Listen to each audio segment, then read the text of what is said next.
Hi. It's 2 o'clock. Oh my gosh, it is 2 o'clock Central Time, which means it's 3 o'clock Eastern Time. And I'm so grateful that you're here. Welcome to this edition of At the Mic. Yeah, found it. Found it. It was hiding behind some junk over here. Okay. And I also found a baseball bat. Tim Young, Tim runs his mouth on Twitter. He and I went to the All-Star festivities at the Rangers Stadium when that happened last summer. And we got these little freebie bats here. Now, I did not get to go to the home run derby, but they did give me a bat over at the T-Mobile tent just for stopping by and spinning the wheel. So I found that too. This is going to come in handy. If Brad and I were in the same studio, it would be even more useful. Oh no. What's happening? What? You're being watched. Yeah, we have people that do stop by the motel every now and then, and they stand outside. It gets a little creepy. I'm going to ask you for the next 2 hours to close the curtains. Do you think you will? Let's see if you can putt off, if you're okay with the. Well, let's see if you can stand the people staring at you for 2 hours. Like I keep trying to grab the curtains. Monkey in a cage. Interesting. They won't shut up. They won't shut up. All right. So first of all, thank you to Hero West for always providing the thumbnails and keeping all the links going there at themicshow.com. He puts the stuff on YouTube and Rumble. So grateful for his assistance. Not all heroes wear capes. Not all heroes. Well, he wears a cape though. Like it's part of his ensemble every day. Like, with his underpants. We get it. Yes, it's like different underoos stuff, and I think he's worn. I hope he's worn all of the different kinds of underoos that he has because it's getting obscure. We're back into the Teenage Mutant Ninja Turtle underoo days now with what he shows up to work in. And thank you so much for Gabby for keeping the At the Mic Show Instagram page. And look at that. Look, she's already, look at that. Look at that. You can follow her on Twitter at Jeffy Apologist there. And hi. I've lost. Oh yeah. Hold on. Let me get my expensive graphics. Hi.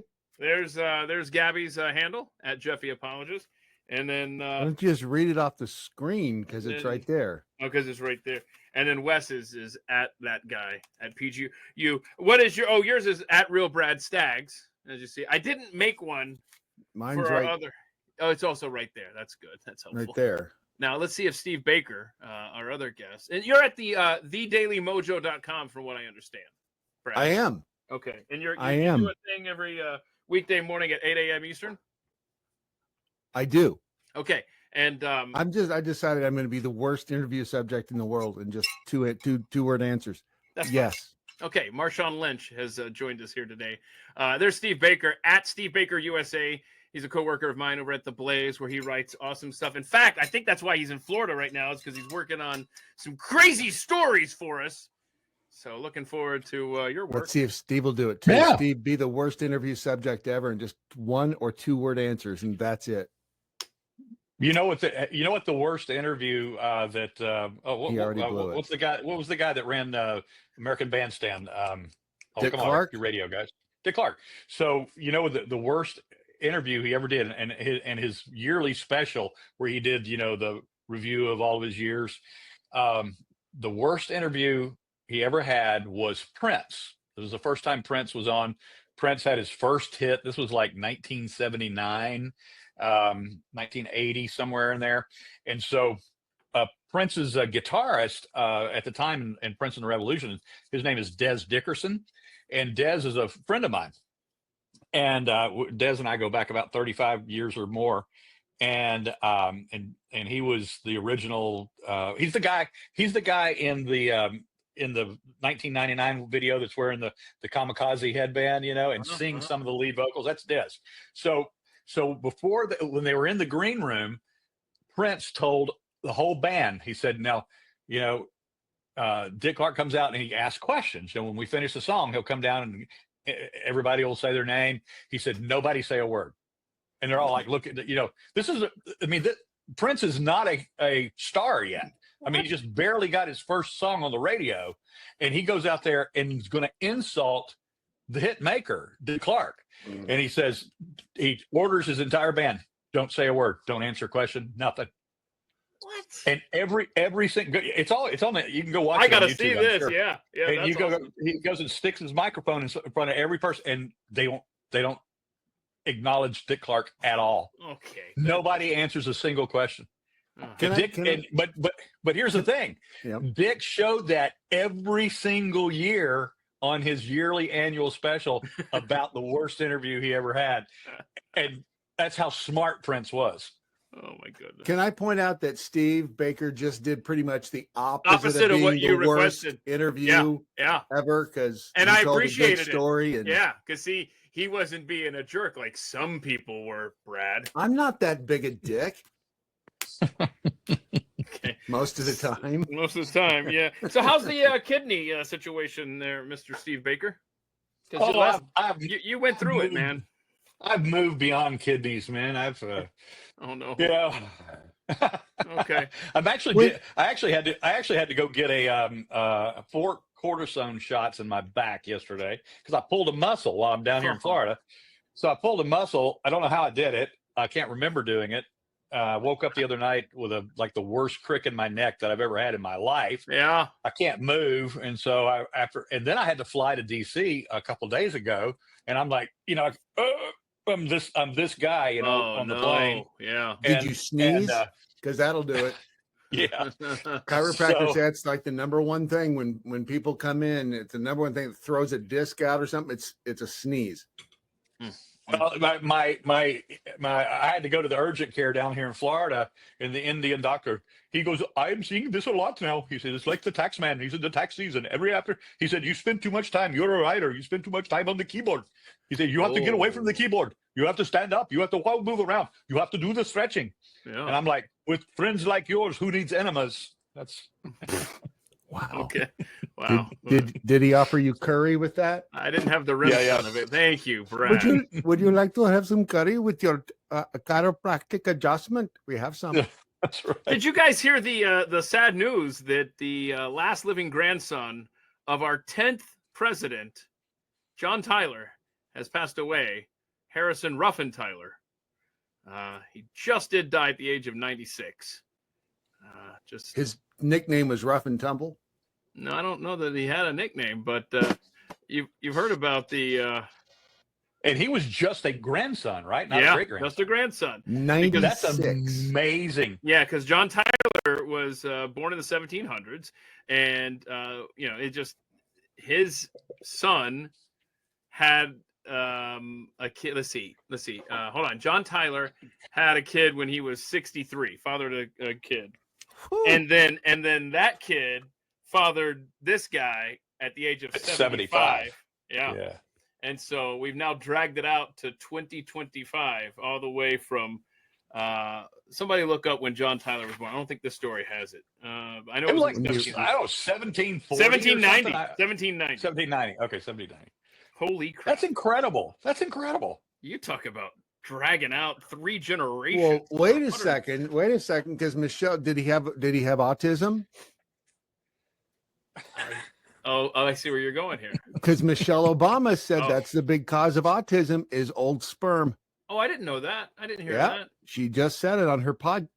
You weren't now, one of the 7 people listening to her on her podcast? Time out. If anybody in the political realm had suggested that doesn't have a D after their name, that would be explosive news. They would be dragged in the comments. Oh my gosh, that's interesting though. I've never even heard that theory. So as Michelle had her sperm analyzed lately, is that what's going on there? What's the matter? Oh no, that is horrible that you would suggest that she has testicles. I just wonder how big they are. I just said her sperm. I didn't say where she acquired it. That's a good point. You're right. You didn't. Hey Brad, did you see that I found my bell? I did see that you found your bell. I'm happy that you found your bell. Yeah. Before I forget, can I give kudos to Grok? No.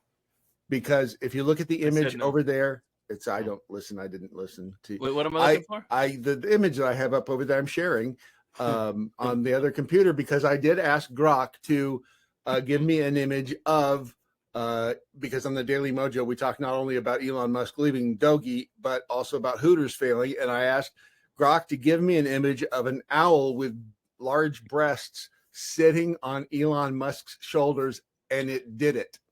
Okay. Have you ever seen Hooters like that? Have you? I mean, that's a classic image right there. That's a classic. I mean, that should be on a shirt. It really should, actually. It really, yeah. I don't know how he screwed up the owl is floating in the air, It's floating, yeah. But still, the fact that it wasn't afraid to draw a picture of an owl with large boobs. Huh. Because I don't know if you get Google to do that, could you? I have never put in a request for a big-breasted owl on top of Elon Musk's shoulder. Yeah. What kind of a life do you live? Right. How about we do some not so rapid fire questions, gentlemen? Now I should not have put this in here. And yet you did. And yet I did. I should have just ambushed interviewed you for this one. What did you have for breakfast today, Brad? I bet you don't remember. Actually, I do because it was a McGriddle and I had to add cheese to it. So, I mean, usually, well, no, but hang on. Oatmeal. Who brought you a McGriddle? One of the maids here at the motel. One of the maids. Okay. Those people are freaking me out back there. As a matter of fact, you can see her right. That's the one that brought the. That's the one. Raise your hand. He's acknowledging you. Raise your hand about the McGriddle lady. Can y'all hear? Can they blink? That's the next question. They don't like to blink. I don't know if it's the muscle relaxers that I'm on right now because of my back, but to me, they're moving. So, holy crap! No, they're moving. Seeing them move. No, they are moving, huh? I just took about 20 Benadryl, so I'm ready to start tripping. I like this. I like the trajectory that we're on. This is good stuff. Oh yeah. We already got boobs and muscle relaxers and Benadryl. And Michelle's sperm. Don't leave that out. Good point. Wouldn't want to leave her. Don't leave her sperm laying around anywhere. And I'm not even drinking today. Yet. You're right. Thank you. Point. Steve, what'd you have for breakfast? I'm not. I had. We'll see again because of this thing, and I have to. I'm on a medication schedule. I got up at 4:00, and I have to eat with that. So 4 a.m. this morning, I made 4 pieces of sourdough toast, and then just slathered them in Irish butter. It's yum. That first of all, I don't know what's Irish butter. Yeah. What is the distinguishing factor of Irish butter? It just seems better than butter. It's better butter. It's better butter, butthole. You can't put a bit of better. You can't put a bit of better butter on it. Yeah, I don't know that you guys would be employed on Mad Men. Okay, so I want some of your muscle relaxers. Send them over. Oh no! What? Right away.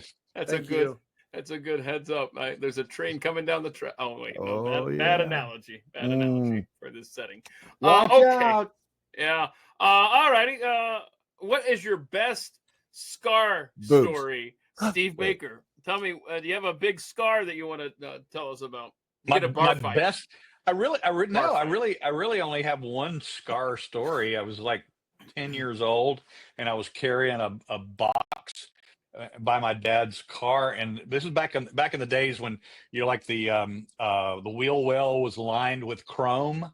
And there was a little piece of chrome just had separated, I'm walking by it, and I sliced a muscle right on the side of my knee. I mean, it just like a knife. It just sliced that muscle. I fell straight to the ground. I had to walk on crutches for several weeks while that muscle, because they had to sew the muscle together.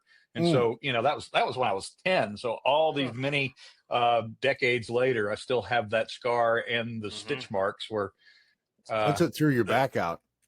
Yeah. That and 50 years later they had to call that doctor up and tell me he doesn't know what he's talking about. Taxes, whatever, bro. Sue him. Yeah. Okay. Why not? Why not? It's worth a shot. I'd do it. Everybody else is doing it. Okay, Bradley. Every scar I have was accumulated from about 7 to 12 years old. After that, I actually got smarter and stopped doing all the stupid stuff I was doing. That didn't work for me. I was going to say, I wish I'd thought of that just to All stop right. it.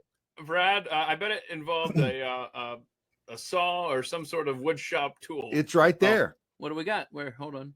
I took a picture and tweeted it and said, this may or may not make sense later today. Oh. That is, guess what that's on? I don't want to. Why?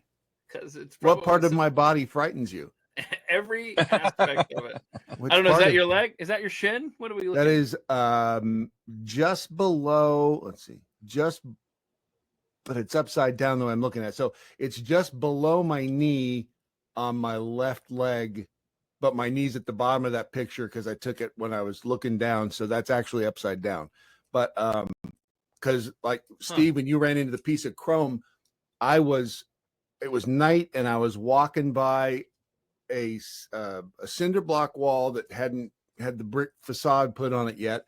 And so one of the brick ties, which is just a piece of metal, zinc metal that is about, I don't know, 6-8 inches long, about an inch wide, and it's serrated almost. And I walked by and I was like, I got too close to it and didn't even really feel it until I felt my foot like wet. And because my shoe was filling up with blood from just slicing open right there. And that was like 15 years ago. And I may or may not have been drinking. And and then so I was like, people, hey, you should go to the hospital and get it. No, I don't need. And I used duct tape and just taped it closed, so you can hardly tell the scars there. Right, now. Nice job, MacGyver. Thank you. And then, and yeah, it was nasty. So you know what? I should probably stupid and do stupid stuff. I should probably just check my texts to see if I can come up with the next answer here. Let me see if I have any guesses. What's the question? The question is for you, Brad. What is your most used emoji? Hang on, I'm going to try to. You don't really use emojis, do you? Why wouldn't I? I'm scrolling through our What the hell? Why are you accusing me of not using emojis? Because I'm not seeing any in our texts. Oh, it's not the eggplant, if that's what you're looking for. I'm never gonna look for your eggplant. It's not a peach. Oh, you gave me a kissy face once. I did.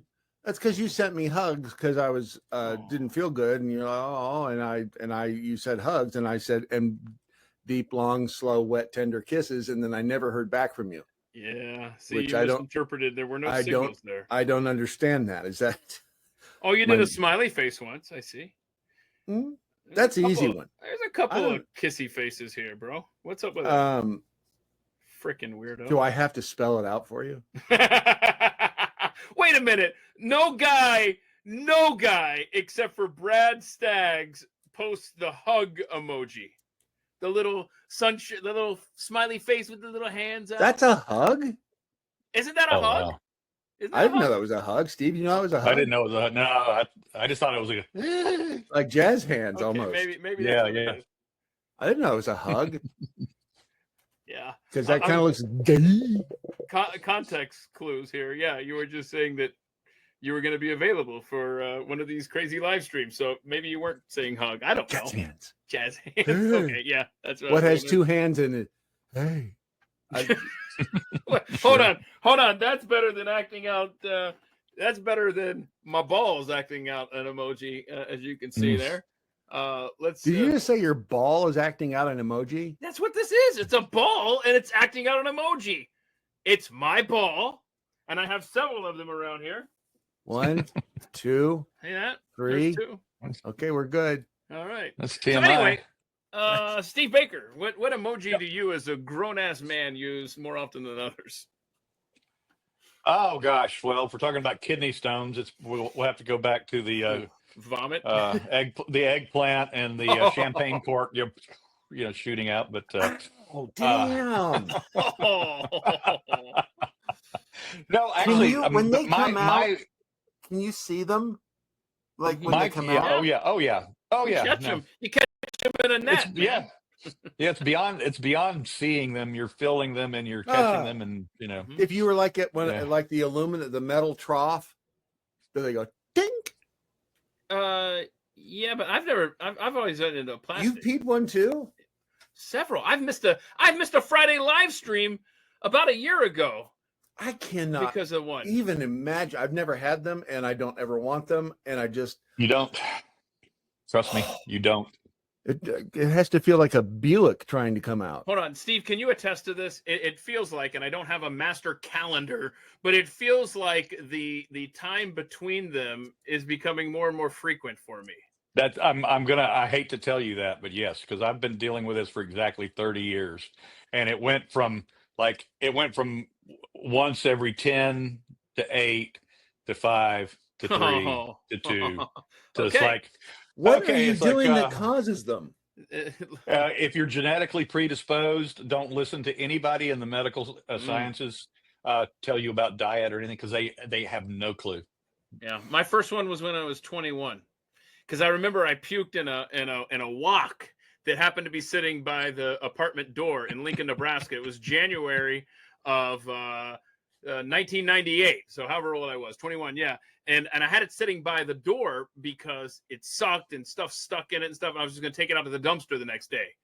And lo and behold, so Carrie had to run me to the emergency room. And so I vomited in this, I hope you're not eating lunch, kids, in this wok. And so so when she took me inside, she said she came back out later to the car. Because remember, it's January, Lincoln, Nebraska. She said, Was it frozen barf? Yep, it sure was. Not my problem. I was inside the building. It's like a barf-sicle. Nice. So it was a barf wok. Yeah. Barf-sicle in a wok. Yeah. Barf-sicle. Man, the content of this episode. Right. That's what we do here. Is, That's what we do here. Like yesterday, see, Thursday is the deep dive where we spent over 2 hours with former FBI agent Steve Friend, and we combed through the Kash Patel and the Dan Bongino interviews from yesterday, and he analyzed them, and that's the serious stuff, okay? On Friday, you get frozen vomit in a wok in Nebraska.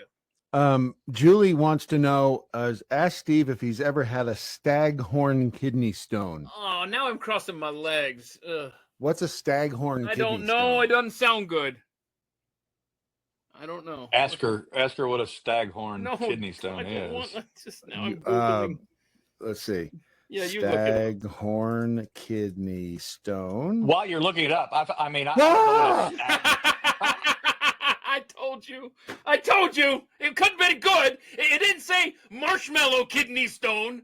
She didn't say fluffy cloud kidney stone. She said staghorn kidney stone. What did we expect to find? You and I both found it at the same time. Your reaction was exactly what I was feeling when I saw it. Oh, there it is, right there. There it is. Well, what is it? I mean, what is it? Oh, it's got like prongs and all sorts of. Yeah. Okay. I mean, a regular stone coming out is bad enough. Wait a second. Doesn't that look like an emoji in there? That looks like it does. Hey. Okay. Hey. Okay. I got That's the I'm gonna hurt like a mother. Oh yeah. Coming out emoji. You're gonna name me and keep me for the rest of your life in a jar. Wow. It's gonna be awesome. You're gonna have war stories about me. Oh, there's another one. What the hell is that emoji doing? That's like an upside down fish head emoji. Oh yeah, look at that. Spitting out. Look at this. It's this guy right sperm? Here. It's this one. Working its way through your urethra. What's he spitting out? It. I don't That's know. It. You actually have that emoji, Keith. Yeah, see? Look at that. Now, see, we come prepared. Only the best on this show. Visual aids. You got to love it. And thank you so much, Lep. I thought that was a heck of a job by Steve Friend going through those two. And it's pinned to the top. All of the episodes are pinned to the top of this X feed if you want to check out yesterday's show. But don't you dare go check it out until this show's over, because we got more kidney stone talk to get to. Okay, are you a good dancer, Steve Baker? I never answered the last question. Oh yeah, what is your most used emoji, Steve Baker? No, my kids are like constantly reaming on me because they say I overuse emojis. Oh really? So I try not to. But the one that I use mostly is the smirk. The smirk emoji is easily 10-1 above all others combined. You know what? I just thought of my own answer. I don't normally chime in on these, but I I think mine is the shrugging shoulder thing. You know, like I don't know. That's probably my second most frequently used. Okay, but I use the black guy in honor of Doc Thompson because Doc Thompson got me starting to do that. God rest his soul. He would always do the black emoji with the thumbs up or the what have you, and so in honor of Doc, it shows up in my tweets too. I do the black shoulder shrug, or the black finger, or sometimes use the brown or yellow just to show that you're not racist. That's a good idea. I should mix in some of those colors too. And just wait for somebody to go, why are you using that one? Oh, I have a friend of mine who every time I shrug the shoulders like that, he jokingly sends back the kid with the black kid missing teeth. That's racist. And he's just kidding around as well. Okay, so what do we got here? Oh yeah, so Steve Baker, are you a good dancer? No, not at all. I'm horrible. No, I spent my entire musical career on stage. Oh yeah, watching bad white men dancing, or white men dancing badly. So you learned early on. I became repulsed by it. You're right. That's what I'm saying. Number one. And so I became repulsed by it, and I was like, no, I'm not doing that. I don't want to look like that. No. Okay, so Bradley?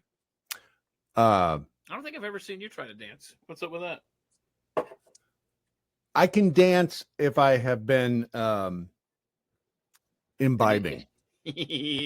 Properly lubricated. Hey, turn around for your audience that I swear they're creeping me out, bro. Why don't you give a little dance for them? Ouch. Oh, has he got a kidney stone? No, I just, my thingy got caught in the stuff. Ooh, that's good. It was hanging up on the side of the chair, and I don't know. Are you dancing? Are you pulling up water hose cable? Okay, I got you. That's good stuff. That's good. Tanner, as you can hear, is a big fan of your moves. Thank you. I get. I'm well lubed now. I feel lubed. Okay, next question. We can keep going if you want to. I'm good with it. No, we're good. Brad, you may not know this, but you're about to sail around the world. What's the name of your boat, sir? The Black Titty. Oh gosh. What? Cat wants some black titty. So this is where I expect the worst. And then he goes, what? It's the name of a bird that lives in the south of France. Cat wants some black titty. Oh! What? I don't know the context. Cat wants some black titty. Okay. What in the world? That's Doc Thompson chiming in here on the program. What was the... Cat wants some black titty. I got it! We hear it! What? I didn't say anything. What is the story on that? Is there one? I don't know. Yeah, it's when they were in Detroit, and I could find. I'll screw it up if I. But he's looking. He and I think Skip was with him, and they were looking for. I don't know what I want to know that. I don't think you want. I kind of want. It was the La Leche League, and Steve, make something up. Yeah, Steve, why don't you tell us your story? What's the name of your boat? Misdemeanor terrorist. That's it. That's awesome. You should put that on your business card, resume, whatever, LinkedIn page. Well, I've already decided what my gravestone is going to say, because Congressman Barry Loudermilk was on with Glenn Beck one morning, and so they're talking about January 6th related issues. This was like, gosh, must have been about a year and a half ago now. And so Congressman Loudermilk tells Glenn, he says, hey, your guy, Steve Baker, he's got more leads than the FBI. And right as soon as he said that, I went, that's what's going on my tombstone. Steve Baker has more leads than the FBI. I like it. Congressman Loudermilk. And for those that aren't familiar, Steve Baker was reporting from the Capitol on January 6th and ended up he's a terrorist having some fun with the FBI for the next 5 years. I ended up becoming a misdemeanor terrorist. Misdemeanor terrorist. All right. I like it. I mean, just look at him. Look at the shifty eyes. Mm-hmm. Yeah, look at the shifty eyes. We're on to you. Yeah. I mean, Steve? you try to hide behind that innocent, just average white guy persona. But we see what you are. We can see. Yeah. What current fact about your life, Steve, would most impress your 5-year-old self? What current fact about my Yeah. life? That you're Who a the misdemeanor hell terrorist. thought this up? Yeah. Oh, wow. Brad, play along, sir. Act like you've been here before. Well, I mean, what would impress my 5-year-old self That is you're the a fact that I've made it this far. Yeah. Oh my gosh, I never dreamed the world would still be here past 1978. I thought, I mean, seriously, I grew up in one of those, holy roller, swinging from the chandelier Pentecostal churches in Louisiana. I mean, we were one misinterpreted scripture away from being snake handlers, the church I grew up in. And so we had all the doomsday and revivalists coming through and blood, the fire and brimstone guys coming through. And according to all those preachers, we were never going to make it out of the 70s. Because Jesus was going to come back and the tribulation was going to happen and all those kind of things. And so, what happened for me, and I was a big, man, when I was a kid, I was a major Star Trek fan. And so when the series only lasted for 3 years and then it went into reruns, so at least every day after school I got to watch a Star Trek rerun, and then they started talking about a movie coming out, possibly. It was just rumors. This was back in the mid 70s, maybe bringing everybody together for a Star Trek movie. And so I made a deal with God, and this was my deal. Now, I know I'm a little older than 5, but this shows you where my mindset was. Right. Because I grew up in a church where, Jesus was coming back and it was going to be fire and brimstone and tribulation and all this other stuff. And I said, Lord, there's only 2 things that have to happen before you sound the trumpet and, the rapture happens. And first thing is there has to be a Star Trek movie.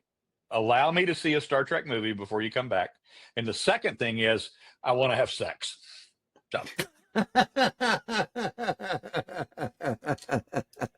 So and there's been and so we've had like 9 Star Trek movies, and we don't need to know 5 or how 6 many more times you've had series, sex, though. and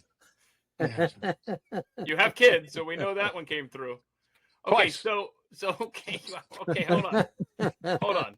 So I'm if not Jesus even comes back, if he comes back, then we can say, well, it's obviously the deal with Steve is it's time to pay up, Steve.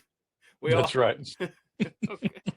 All right, cool. But you think I'm kidding? That was my prayer. That was my prayer. That's awesome. That's awesome.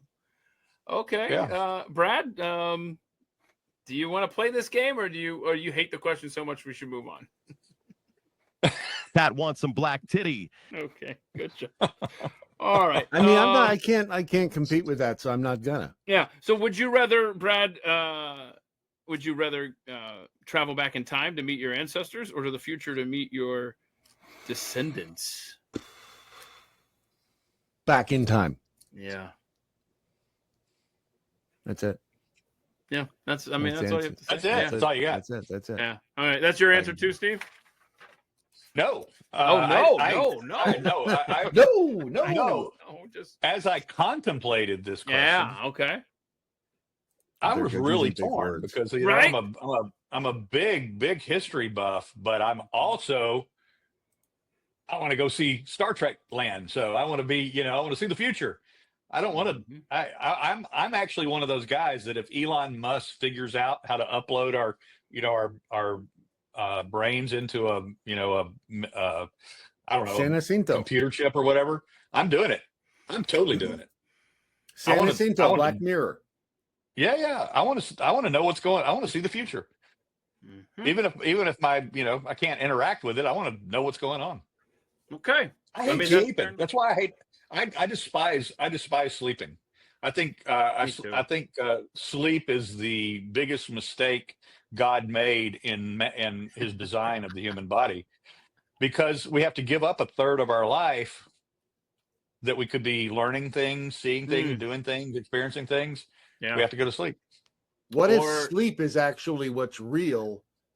And when we perceive that we're awake, this is really the sleep state. Well, Oh. if I tell you about the dream I had last night, you're not gonna agree with that. But No, we should move on. Like some of us, we only sleep away a sixth of our life. yeah, that's true. And then we waste a third of our life trying to sleep. So we end up spending half our life in bed and not necessarily doing anything Benadryl. positive. Mm. Okay, so this is a baseball tournament game last weekend. And if you're following college baseball, this week's the regionals. Next weekend is the super regionals. And then the next time after that, we go to Omaha for the College World Series. But this was a conference tournament in the SoCon conference. Anyway, you got Mercer and Samford. So Mercer is pitching. Samford is at the plate. And I want to ask you, gentlemen, how are you handling the situation if you're on either of these two teams? If you're the manager, I guess, of either of these two teams. That one's ripped to straightaway center. Brown will watch it go.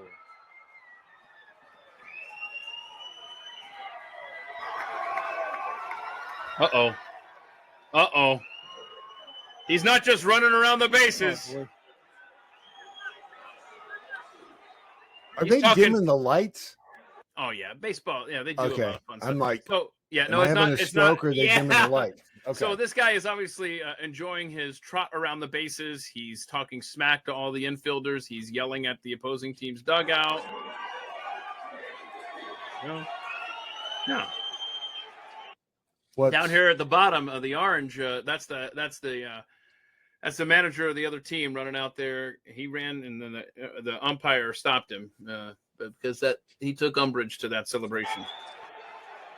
is this college or high school? What age College. group is this? College. you can't celebrate? As Did I see- excited did as I you see him see flip- the did I see him flip the Samford bird? dugout, that is how upset the Mercer dugout is. Yep. God, they look so damn stiff. It's a game. What? You can't celebrate running around the bases?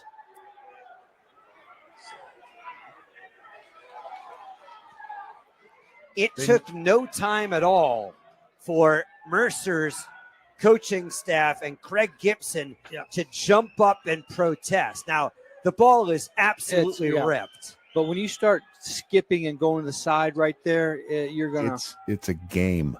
It's a game. You're playing a baseball. Yes, right game. when he starts. Yeah, that's where he's skipping at him. What's wrong with that? Yeah. Okay, so he's taunting. He's taunting. The Yes. second thing, I thought I saw him flip the bird between Oh. first and second. oh, did you? Let's. That's what I thought I saw.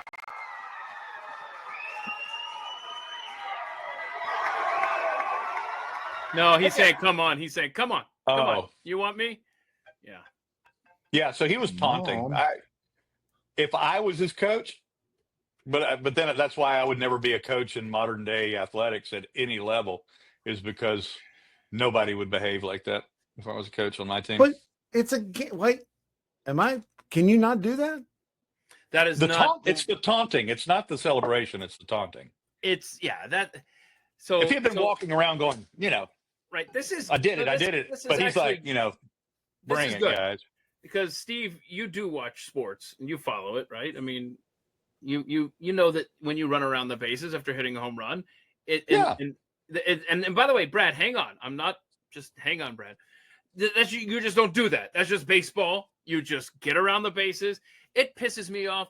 My own team, the Braves. I hate it when they get to third base and do a little stutter step. Just run around the bases. Act like you've been there. We don't need to be celebrating. I didn't even let my youngest, when she played softball, I didn't even like her scoring and then doing the dab thing. Just run the bases. If you get a home Well, run. the dab thing is stupid, so I wouldn't do that either. But because it's stupid. That's why we're not doing it. and Okay. It's just. But goofy. now, so the other side of that, Brad, and you help me out here if this is where you're coming from. The other side of that would be, from my perspective, you can celebrate and like if you danced around like that after scoring a touchdown in football, that would just be a normal day. Right. That was my. Is there more respect in baseball? And so therefore, when Steve and I watch this, we're both just appalled because you don't do that in baseball. Oh wait, Brad's got a point. You There's would no do that in celebrating football, in baseball. right? I mean, It's a baseball game, for crying out loud. What is it? I mean, and I thought I may be wrong on this. I thought Samford was a subdued Southern Baptist college. I'm surprised. never take one Baptist fishing. Why are you reacting like? Well, okay, why? They'll drink all your beer. Yes. Okay. So anyway, I'm just curious. Let's see if the comments say anything. I'll throw this out editorially. Is that in modern athletics, especially in football, I despise the excessive celebration over a guy making a tackle. And they're all this stuff. It's like, no, you haven't even come close to winning the game yet. All you did was your job right then. This excessive celebration. It's like, if I was the coach of the I'm from the old, Vince Lombardi school. It's like, nope, we are in serious business until we win. When we win, we can celebrate. Right. Let's follow the Barry Sanders model. Hand the ball to the official and move on. I'm with you. But Brad doesn't it just seem? We're sticks in the mud, man. It's a game. It is. You're supposed to be having fun. At least that's what That's what. According to Vince Lombardi, that was a field of battle. That was a field of battle. Well, then in that case, if all is fair in love and war. Yeah. So by celebrating, even taunting, I would say, isn't that a tactic in war? The taunting. I'm not suggesting taunting, like Monty Python at the French castle. Yes, exactly. I fart in your general direction. Yeah. Now go away, or I shall do it another time. We could do this all day, gentlemen. Right. Okay, let's see here. Okay, I got a story out of. Mother was a hamster. I always want to call it. Smelled of elderberries. I always want to say Czechoslovakia, but the Czech Republic. These hikers, they stumbled upon. In fact, I have a visual aid for this. The mushrooms. The mushrooms. What? It's not. It's not you said hikers, and you have a story about hikers and mushrooms? No, I don't have that. Yeah, no, but you go because I. Huh. Yeah. Okay. Yeah. Well, he thought he had a visual aid. Now he can't find it. So hang on. Anyway, that's what you get for taunting. Was it taunting anyone? You felt like you were taunting. I felt taunted. Did you, Steve? Did you feel taunted? Yeah, You're good. You're good. Very sensitive to taunting. I see that. Okay, so look, did you guys? That entire collection is what these hikers stumbled upon. Are those condom packages? What are those? Oh, those are hold on, let me just read this to you. 10 gold bracelets, 17 cigar cases, a powder compact, a comb, 598 gold coins, and unused condoms. Yeah, okay. My stand corrected. Sorry. No. The items are all part of a valuable and somewhat mysterious stash found by two hikers in the Czech Republic. And so they dated the coins. They think that this stash it dates around to probably, they're guessing, World War II era, based on the date of the coins and some of the chaos that was going on. And somebody probably buried that and never was able to return to the stash. Anyway, so here's my question to you. You stumble upon something like that. Are you taking it to the authorities, a museum? Or are you just keeping the house and keeping your mouth shut? What are you doing? Does the age of the coins affect what you will do with it? Any thoughts on this, gentlemen? Who wants to go first? The last thing you said, keeping my mouth shut and taking it to the house, very slowly, one at a time, selling the pieces off. Okay, so Steve, you and I had the same thought. Because I wondered if if the value of the treasure would change our morality as to what we did with it. Like they're saying that this is, let's see, 360. Yeah, $360,000, according to the museum's coin expert. That's not even the other stuff. That's just the coins. So, Steve, you had the same thought as me. My new job would be to drive around the country and sell about 2 or 3 at a time to collectors. Yeah, I'd show up at Pawn Stars and Yes. get on TV. Uh-huh. No, you don't want to go. No, you don't want to. No, you don't want to make it public. You don't want to be like, look at me, I'm on TV talking about these 100-year-old coins. I don't. Well, they do always go, "Where'd you get this?" And I'd say, Yeah, that's what I'm saying. You don't want to get in a conversation with someone. I'd say I got it. I bought it at an estate sale. Yep. There you go. What? Okay. Then he goes, "What did you pay for it?" 25 cents. I'll give you $2. I'm just kidding. I Right, paid right. 10 grand. And then maybe you keep a few just to have. And Why? tell the story? Because you want a story to But tell. wait, hold. You just got done saying you never want to tell the story, and then you want to say you want something it in so your you can tell family. the story. You want your family to pass it down. Oh hell no! Your family will turn your ass in. Don't ever tell your If they're family. gonna fight, if I kept one coin for each of my 3 kids, they're gonna turn my ass in. I didn't raise them right. You if they're said turning that, my not ass- me. Oh jeez. Okay. So interesting. Yeah. Okay, so they get to keep 10% of the value. That's the Czech law. I remember. Whoa! That's all. That's right. You got to research this before you show up knocking on a museum Yeah, door no or a kidding. police station. No. Well, I the don't know what they problem did. here's the problem. Here's the problem when you're talking about European law related to finders keepers, that sort of thing. There were so many items stolen during the war. Yes. They got the laws on the books that they have to, works of art, treasures, things of that nature that have to be returned to the original country of origin, and then basically you're getting a finder's fee is what it is, and that's really common there. And then every country has different laws about that. I mean, even some of the deep sea wreckage, ships that went down in the 1500s. You better look that up before you come up with your treasure and tell people what you found. And if the fine folks watching this take anything away from this story, let it be that. Look into the law before you decide how much morality or how ethical you want to be. What Keith is saying is look into the law first before you decide to break it. Before you decide to break it, look into it first. And then if it's found treasure, then break the hell out of it. Let the law be your conscience. Break it smartly. That's what I'm trying to say. Let the law be your conscience.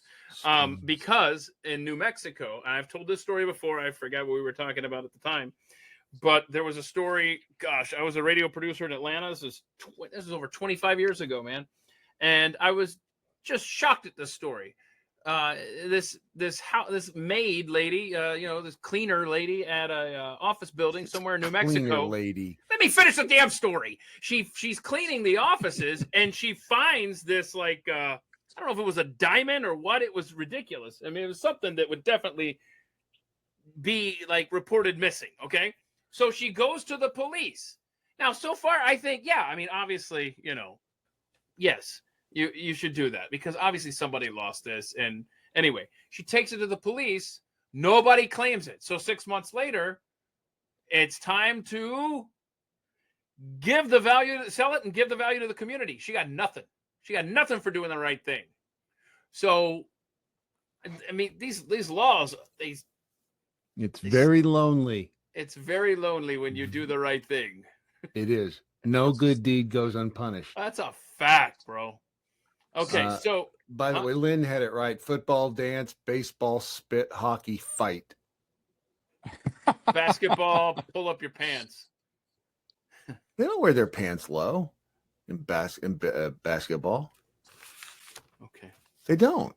I mean, they wear shorts, first of all. Yep. They don't wear them down low. They trip. Right. They're tripping. Right. You're tripping. How are those meds working for you there, Steve? You doing okay? I'm doing great, man. That's good. Okay. No, because last week. Put your hand on the desk and hit it really hard with something hard like a hammer. and see if it hurts. I'm looking forward to the part where we get to the the serious topics of this show here. Oh no, there are no serious topics on this show. Oh, That is okay. a Well, then I'm serious good to go. topic. All right. This is as I'm good to serious go. as we get. So the last week we talked about them eliminating the penny, and there's of course some people look at it as like demoting Pluto to a what is it now?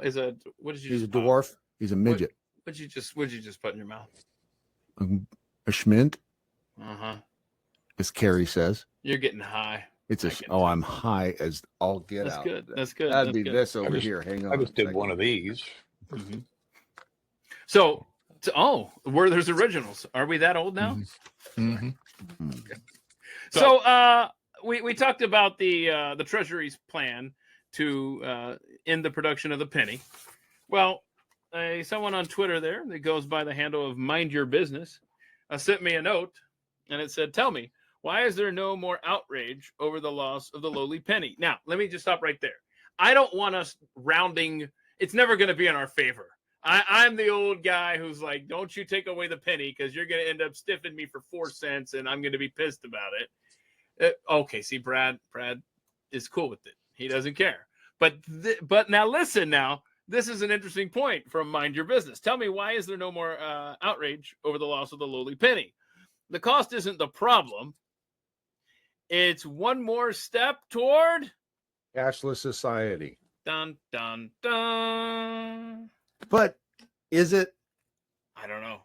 I didn't think of that. I didn't think of No, that. it's not. It's not. It's Okay.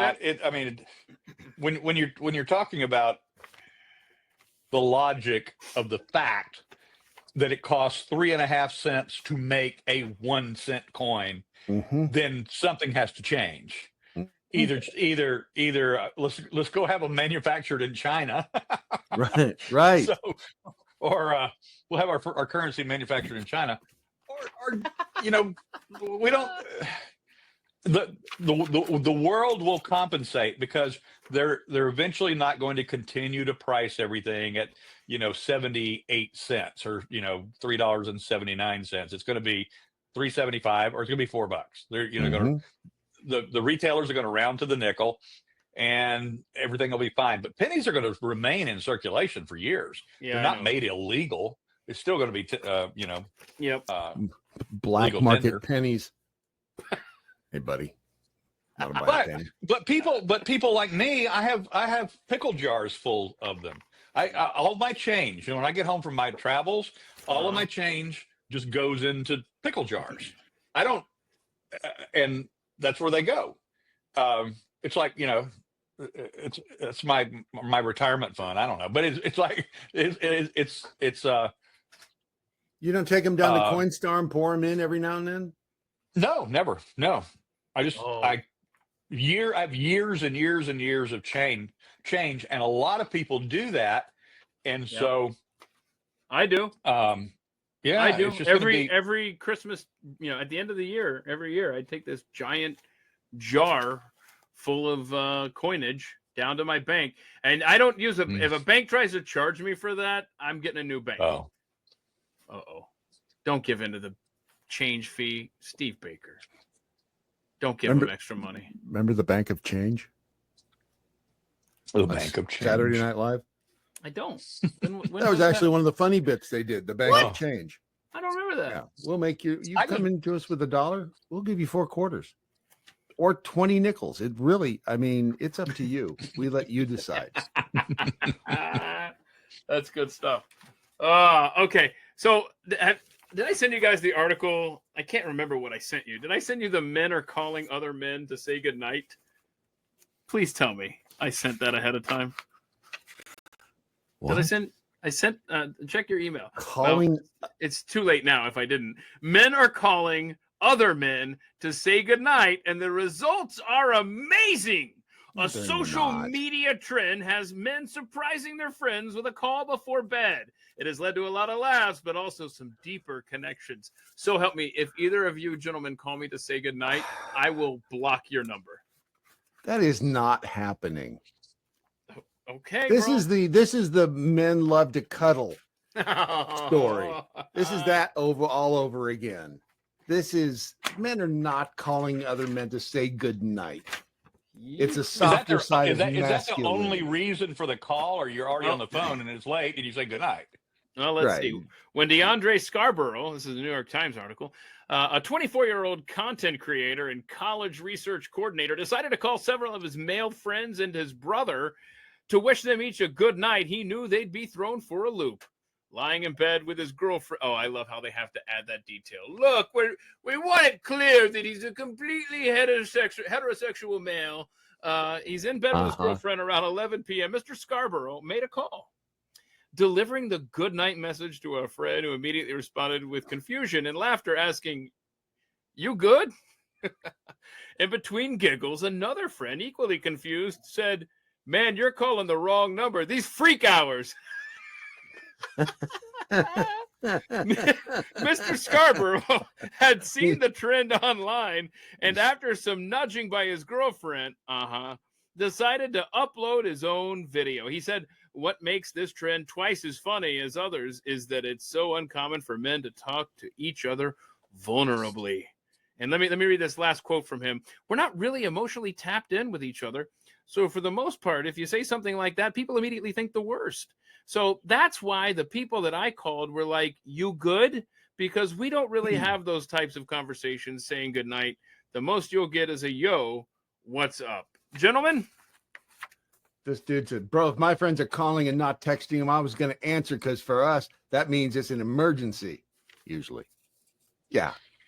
It sounds like the same group of people that are trying to, figure out how to get alpha males to start voting Democrat again. Yeah. But that's what this is. And real men, buying they like to cuddle with each other, and it's totally normal.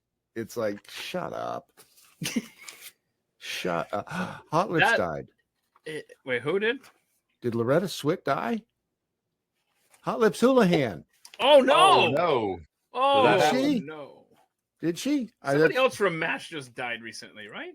No. Really? Somebody did. Wait a minute. How do we know that? I just got that text, and 40 minutes ago. Wow. Loretta Swit, 87, deader than $900. Damn it. And Sally Kellerman's gone, the original Hot Lips. Yeah. She's dead. Yeah. When did she die? I went back just seriously while I was going through my latest bout with the kidney stone. Which wars. one? I actually went back and watched the original MASH movie for the first time in about 30, maybe 40 years, and that sucker holds up well. That's a great movie. You can see why they had the idea to make a TV show out of that. It really holds up. Sally Kellerman's been dead for 3 years. She died in 22. Okay. It's kind of funny. Let's bring this home. When I had COVID, I watched the original Star Trek for the first time. I watched about 8 episodes or so. Not bad. You got through 8. I think it was about 7 or 8. Yeah. You've not seen all of them? No. What's wrong with you? I was about to say Did you at least consult the top 10 of what should be the top 10? No, I went chronological because I thought I would. But when I got to feeling better and I wasn't just laying around doing nothing, I got out of the habit. So sue me. Sorry. I like this when we're talking about the men calling good night and wanting to cuddle and stuff. The Gare Bear did the perverted the pervy VP candidate. Oh, Tim Walz. I'm sorry. When I saw the perv VP, I was thinking Joe Biden, which was going to allow us to play the thing that Brad sent me just before we went to air. Brad, are you able to get that Joe Biden audio up on your computer? Because this is something else, man. You know what I'm talking about? The threats the audio that you just sent that broke today. Joe Biden Did I send that to you? Asked about and it had a little huggy emoji with it. And then you said, when you start talking about perv VP candidates, you really don't narrow it down very well in the Democratic Party side of things when you think about their background of perv VP candidates. Hang on, look at this. Lose the penny, the frustration of rounding will make argument for CBD. Yes, central bank digital currency. If the cost is a problem, go back to steel pennies or rounded numbers and no sales tax. No sales tax. I like that. Okay, so any luck with the? Is it down here? Hey, what did I do? Oh, what I send you? I didn't send you anything with Biden on it. Hang on, let me see. I thought it was you. Yeah, it was totally you. it was. It was the Twitchy team. Oh. You are Yeah. high. You are high.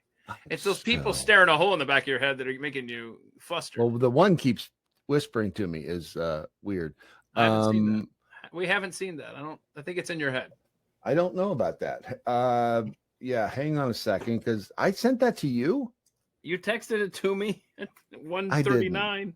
I did. That's so weird. That's oh, wait, hold on. No, I got it from somebody named Brad Staggs. My bad. Oh, see, it wasn't me then. So shut up. So okay, if it's not at the ready, then just let it go. It wasn't at the ready. It was a tweet from Twitchy team. Yes, I'm looking right now, but I can't. I'm gonna look for it. At this point, I'm gonna look for it because. Well, if you've got it, why don't you play the damn thing? I don't have it. That's why I was making you do it. What? You've got so dumb. You know what? I think we should lean on Steve Baker. Why don't you help out a little bit here, Steve Baker? Oh, I found it. I actually feel left out right now. All right, you got it ready? No. Yeah, here it is. Scroll down there. There's some audio somewhere. I just heard you. Where did it go? I don't know.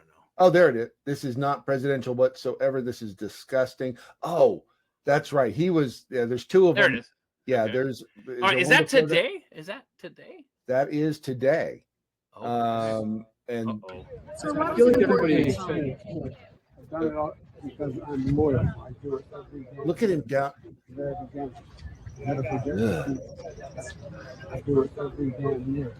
Very beginning. Never forget Why is he just all? Ugh. Okay. Oh first my of all, God! how is she smiling? I I just feel don't- like, You notice she closed her eyes. yeah. It's Okay, like- You couldn't look at that close up. All right. So he was asked And there's about. also been a lot of Here, discussion this is it. recently about your mental and physical capabilities while you were in office. You can see that. I'm mentally incompetent and I can't walk and I can beat the hell out of both of them. Do you want to reply to any of those reports, and also to the fact that there are some Democrats who are now questioning whether you should have run for re-election in the first place? Why didn't they run against me then? Because I'd have beaten them. Do you have any regrets? No, I don't. What the? Okay, first of all, he is still delusional. He still doesn't know how to close his damn mouth. And there was no primary.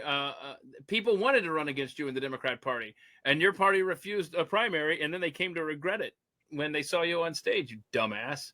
This guy still sucks. Okay, that's just whatever. Because I'm Wow. loyal. He's just so. And there was he was giving a speech somewhere. Was it yesterday, the day before? And he starts doing the yelling thing again. Oh, I didn't know that. Wow, I missed that. He starts yelling, and where did I put that? I've got that somewhere.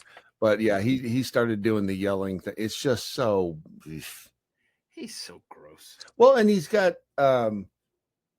but yeah, he's got what, 6 months? If he's got prostate cancer, he's got 6 months. Okay. And so what kind of drugs they have him on now that he's out there? Well, he's got walking that around? contract with that PR. He's got to fulfill those. I don't know how many commitments, or I don't know. I think they go and find him places to speak, and then they get half the money or something. I don't know. But ugh. Wow. Yeah, he's just. Oof. That's. By the way, who's going to get into Wikipedia first to change Loretta Swit's thing? Oh, Because it's. I bet it's already been changed. No, it hasn't, because that's the first place I went, and it didn't say anything Oh, about wow. it. They haven't changed it yet. I can't be the They only person who does that. Do you do that where you go to Wikipedia Yeah. and go, let me see? Oh, yeah. It's changed now. It wasn't. Okay. It wasn't. Whenever I first brought it up that she had died. So but, if you're a celebrity, right, and you pass away, well, obviously you won't be able to verify this, But how depressing would it be, like, if you go and you check their Wikipedia page and nobody's updated it, and like a day passes, 2 days, but you're like, oh my gosh, this person has been forgotten. Yep. Okay. But if you The worst ones though are when you're the celebrity and you go to your Wikipedia page, you're still alive and it shows that you passed away. That's happened. Because that happens too. Yeah. Yeah. Yeah. You find out you've been dead for 5 years. Yeah. Somebody ought to check Biden's page right now, see if he's still alive. on Loretta Swit's page, it says she's known for MASH and Pyramid. Remember the $10,000? Oh yeah, pyramid? I loved that game when I was a kid, man. But really, I mean, that's what she was always? She was on that show a lot. Yeah, yeah. Huh. I didn't realize that was one of the things she was known for. Yeah, I'm trying to think of the celebrities that were on there. I don't know that. I don't remember her that much, if at all. Just trying to think. So congratulations, you're best known for something that we don't remember. Uh-huh. All right, so let's see here. There's this article here. I'm just going to give you the long and short of it here, but my goodness. This lady wrote this article about, or this guy actually wrote this article about. Now, if you guys have a device in your home that listens to you, we're going to replace the name Alexa to, I don't know, give me a different name. Steve. No, there is a Steve here. Joe. We'll call it Joe. How about, okay. So the device's name is now Joe. So he writes this article about looking up all because the data apparently is out there. You have to really go hunting for it. But you can look at all of the information that the Joe device has recorded as it's been eavesdropping on you for as long as you've had it. So you can access this stuff, which proves that they keep this stuff. So this guy has had a Joe device from Amazon in his house, in his kitchen, in his family's kitchen since 2016, since they first came out. Wow. They came out I don't know, somewhere in September of 2016, and he got one. And so you can access, there's a link when you log in and stuff to your Amazon account where you can actually hear all of the stuff. And I read this article and I was thinking, oh my gosh, I mean, this is exactly what people like me have been paranoid about. You don't need to have all these recordings and stuff. But he found it like very nostalgic. Review history of detected sounds.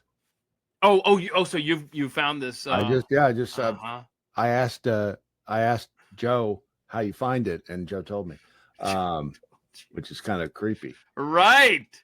Review voice and text history. Review activity history. So now, do you have a Joe device in your house? Maybe. Oh boy, maybe you should. We all have one.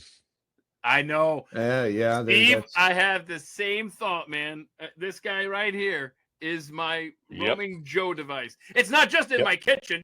It's in my pocket. It's in my car. It's at work. It's by the bed. Yeah. It's everywhere I go. Exactly. Yep. Everywhere. Wait a minute, but mine is showing nothing. Why is mine showing nothing? I don't believe that. Did you think that when you set it up, is there a feature that says don't keep my data or something? Or maybe. And then they wink at you? Hold on, let me find the No, of course we won't. Yeah. What if he ever checks, though, on his account? Well, we just won't load them there. And he'll think we don't have them. Oh, wait. No, here it is. Yep. Uh-oh. Wow. You're concerned now, aren't you? What does it look like? Can I see what it looks like? No. Oh, the records? Yeah. I want to see let's see. I don't know if I can get it over there.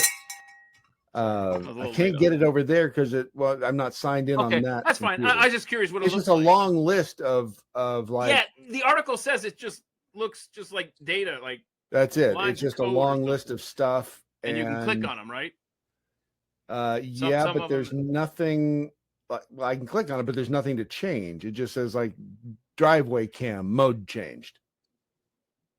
That's all. There's not any waveforms or something you can click on. Or No, it doesn't you show. can hear you saying, "What size panties should I purchase for myself?" You don't have any audio I files don't, like that. except for Alexa, order condoms.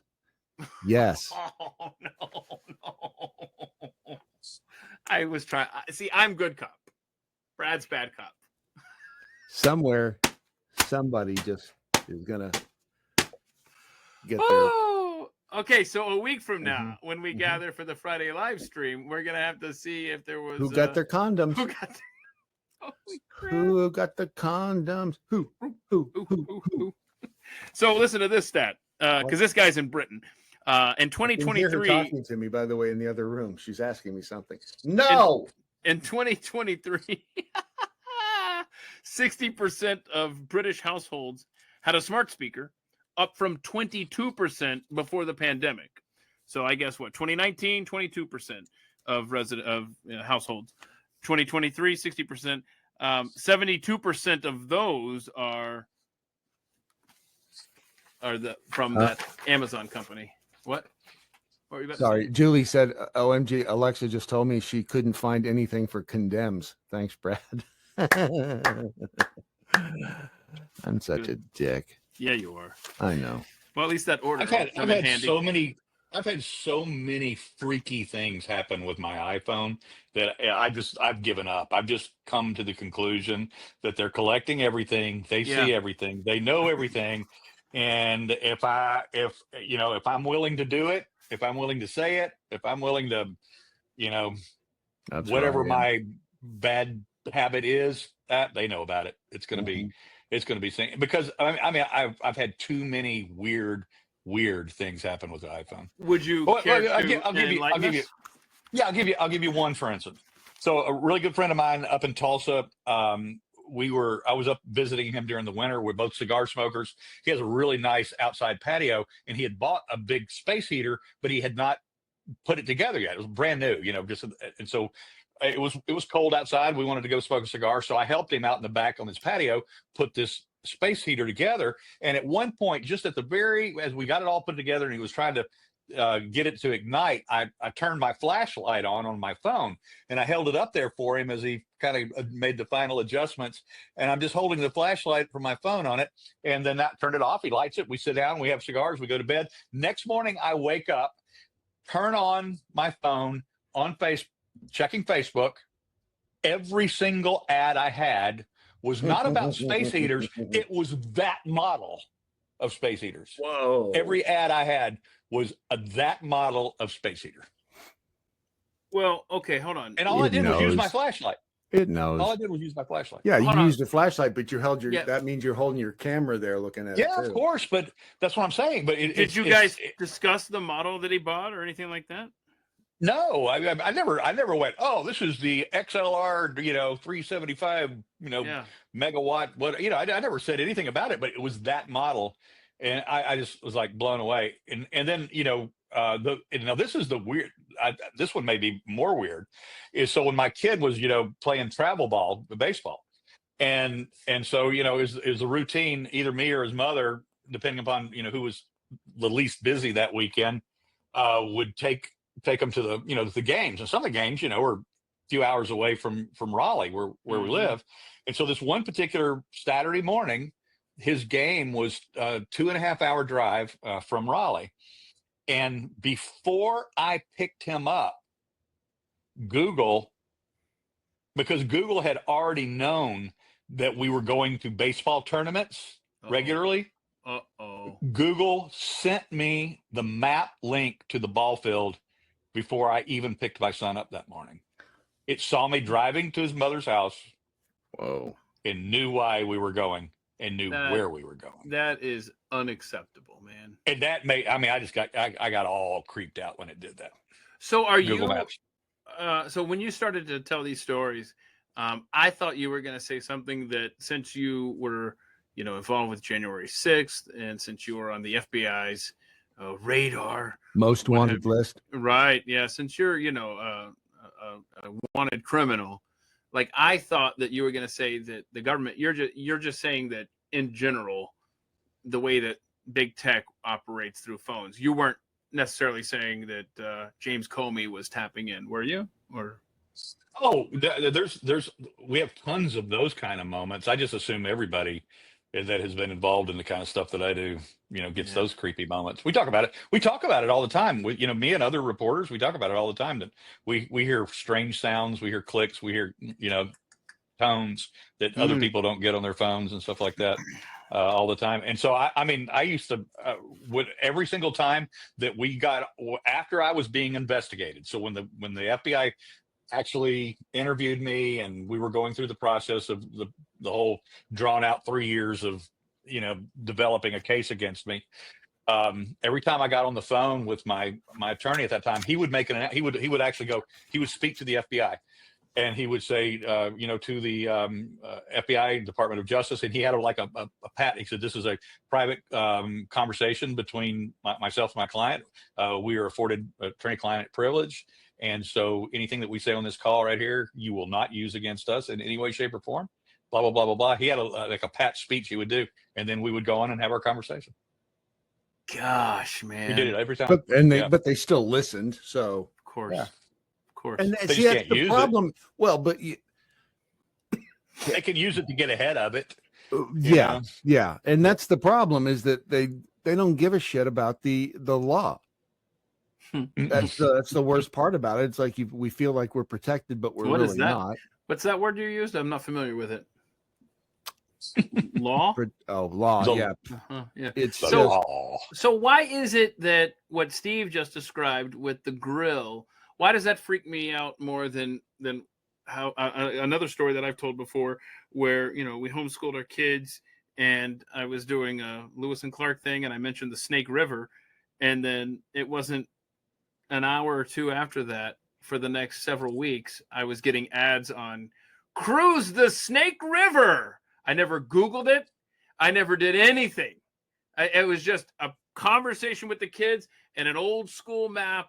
That happens all the time. Right, That exactly. happens all the time. So Yeah. that is like rudimentary cell phone spying on you. Why does what you just described bug me more than it listening? In other words, it's eavesdropping, obviously, giving me the tailored ads based on the conversations I'm having, but it's obviously looking through your camera and going, oh, let me tell him about that grill or that smoker. I swear, these. Yeah, no, it's unbelievable. But yeah, the thing about hearing your speech and then instantly, the next time you sign on to something, you see it in the ads. She's like, you cannot believe that that's happening. Right.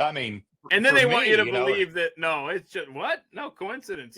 For every time I talk about pasty white, 21-year-old Asian girls, I just get tons of them on my phone. It's horrible. So I wonder at what point do the targeted ads give up? Like, in other words, I was looking for a truck and I was getting all these these placement ads based on my Google history, obviously. And I'm just like, at what point do they say, all right, he's probably purchased something, we didn't pick up on that? I guess when your interest moves on to something else, the algorithms. But it's not really people listening to you. It's some some AI listening and waiting for keywords and phrases, so it never gets tired. Yeah. Right. But I'm saying, like, at what point does it kind of time out in its mind? Like, but that's just it. It doesn't have to. It just always listens. It's like then I'm not on the counter, always listening. I got it. But what I'm saying is, if I'm an advertiser paying for that kind of intrusive placement, at what point do they stop charging Ford and Honda for these targeted ads? Is that part of the contract that Ford and Honda or whatever signed? That, look, if he hasn't searched for a truck in 3 weeks, we want you to stop placing our ads there.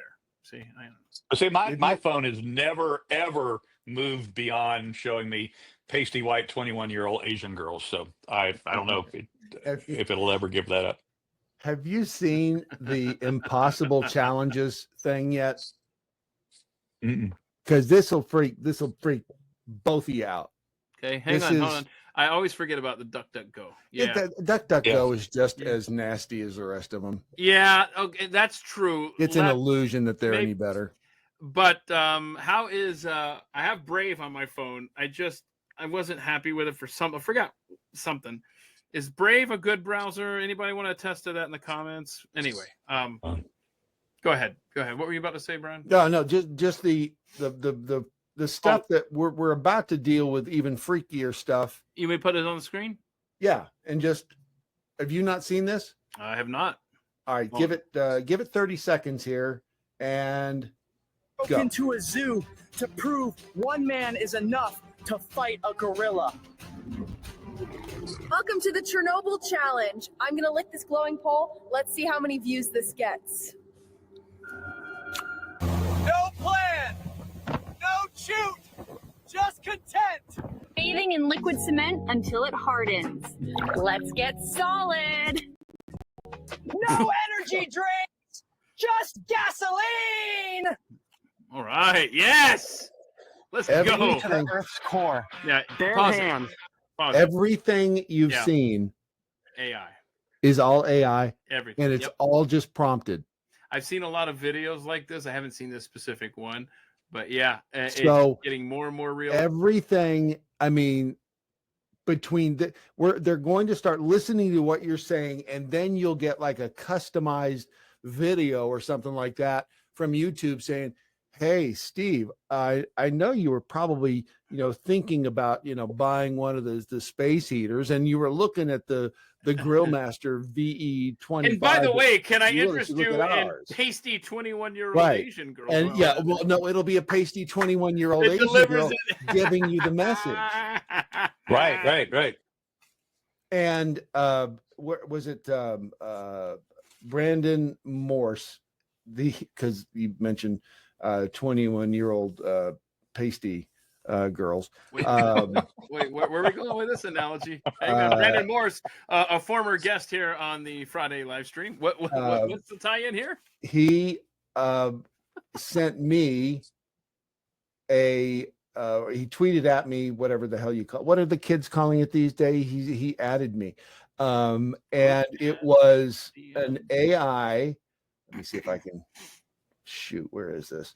And it was just that. It was the pasty 21-year-old Asian chick on the couch talking, and it was AI, and I mean, it was freaky how absolutely perfect it was.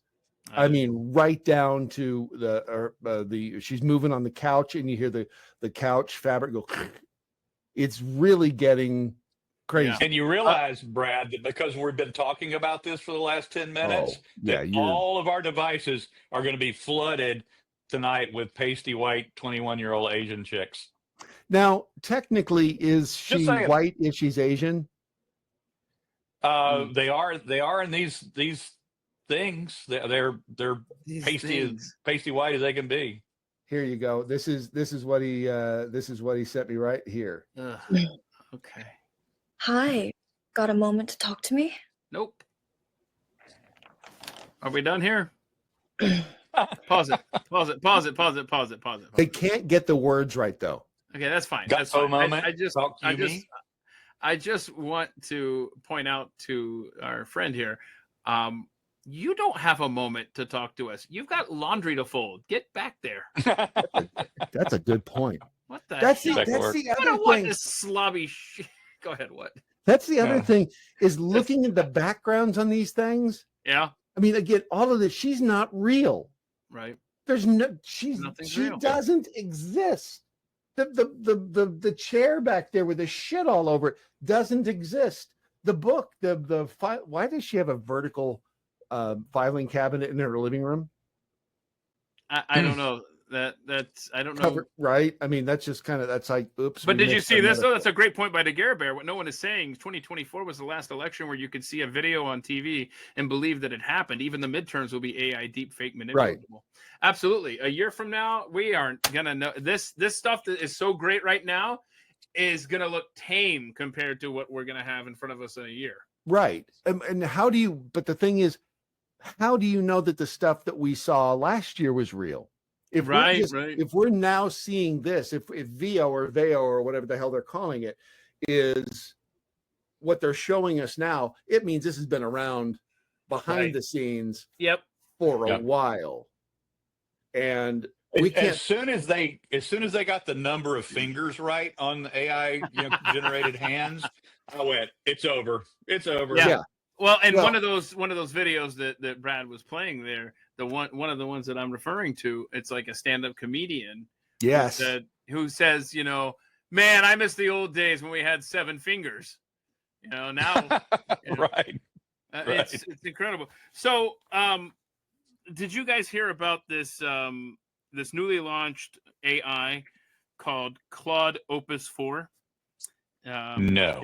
Okay, so this is concerning, and this story could apply to any number of AI models, not like our couch friend, but like never mind.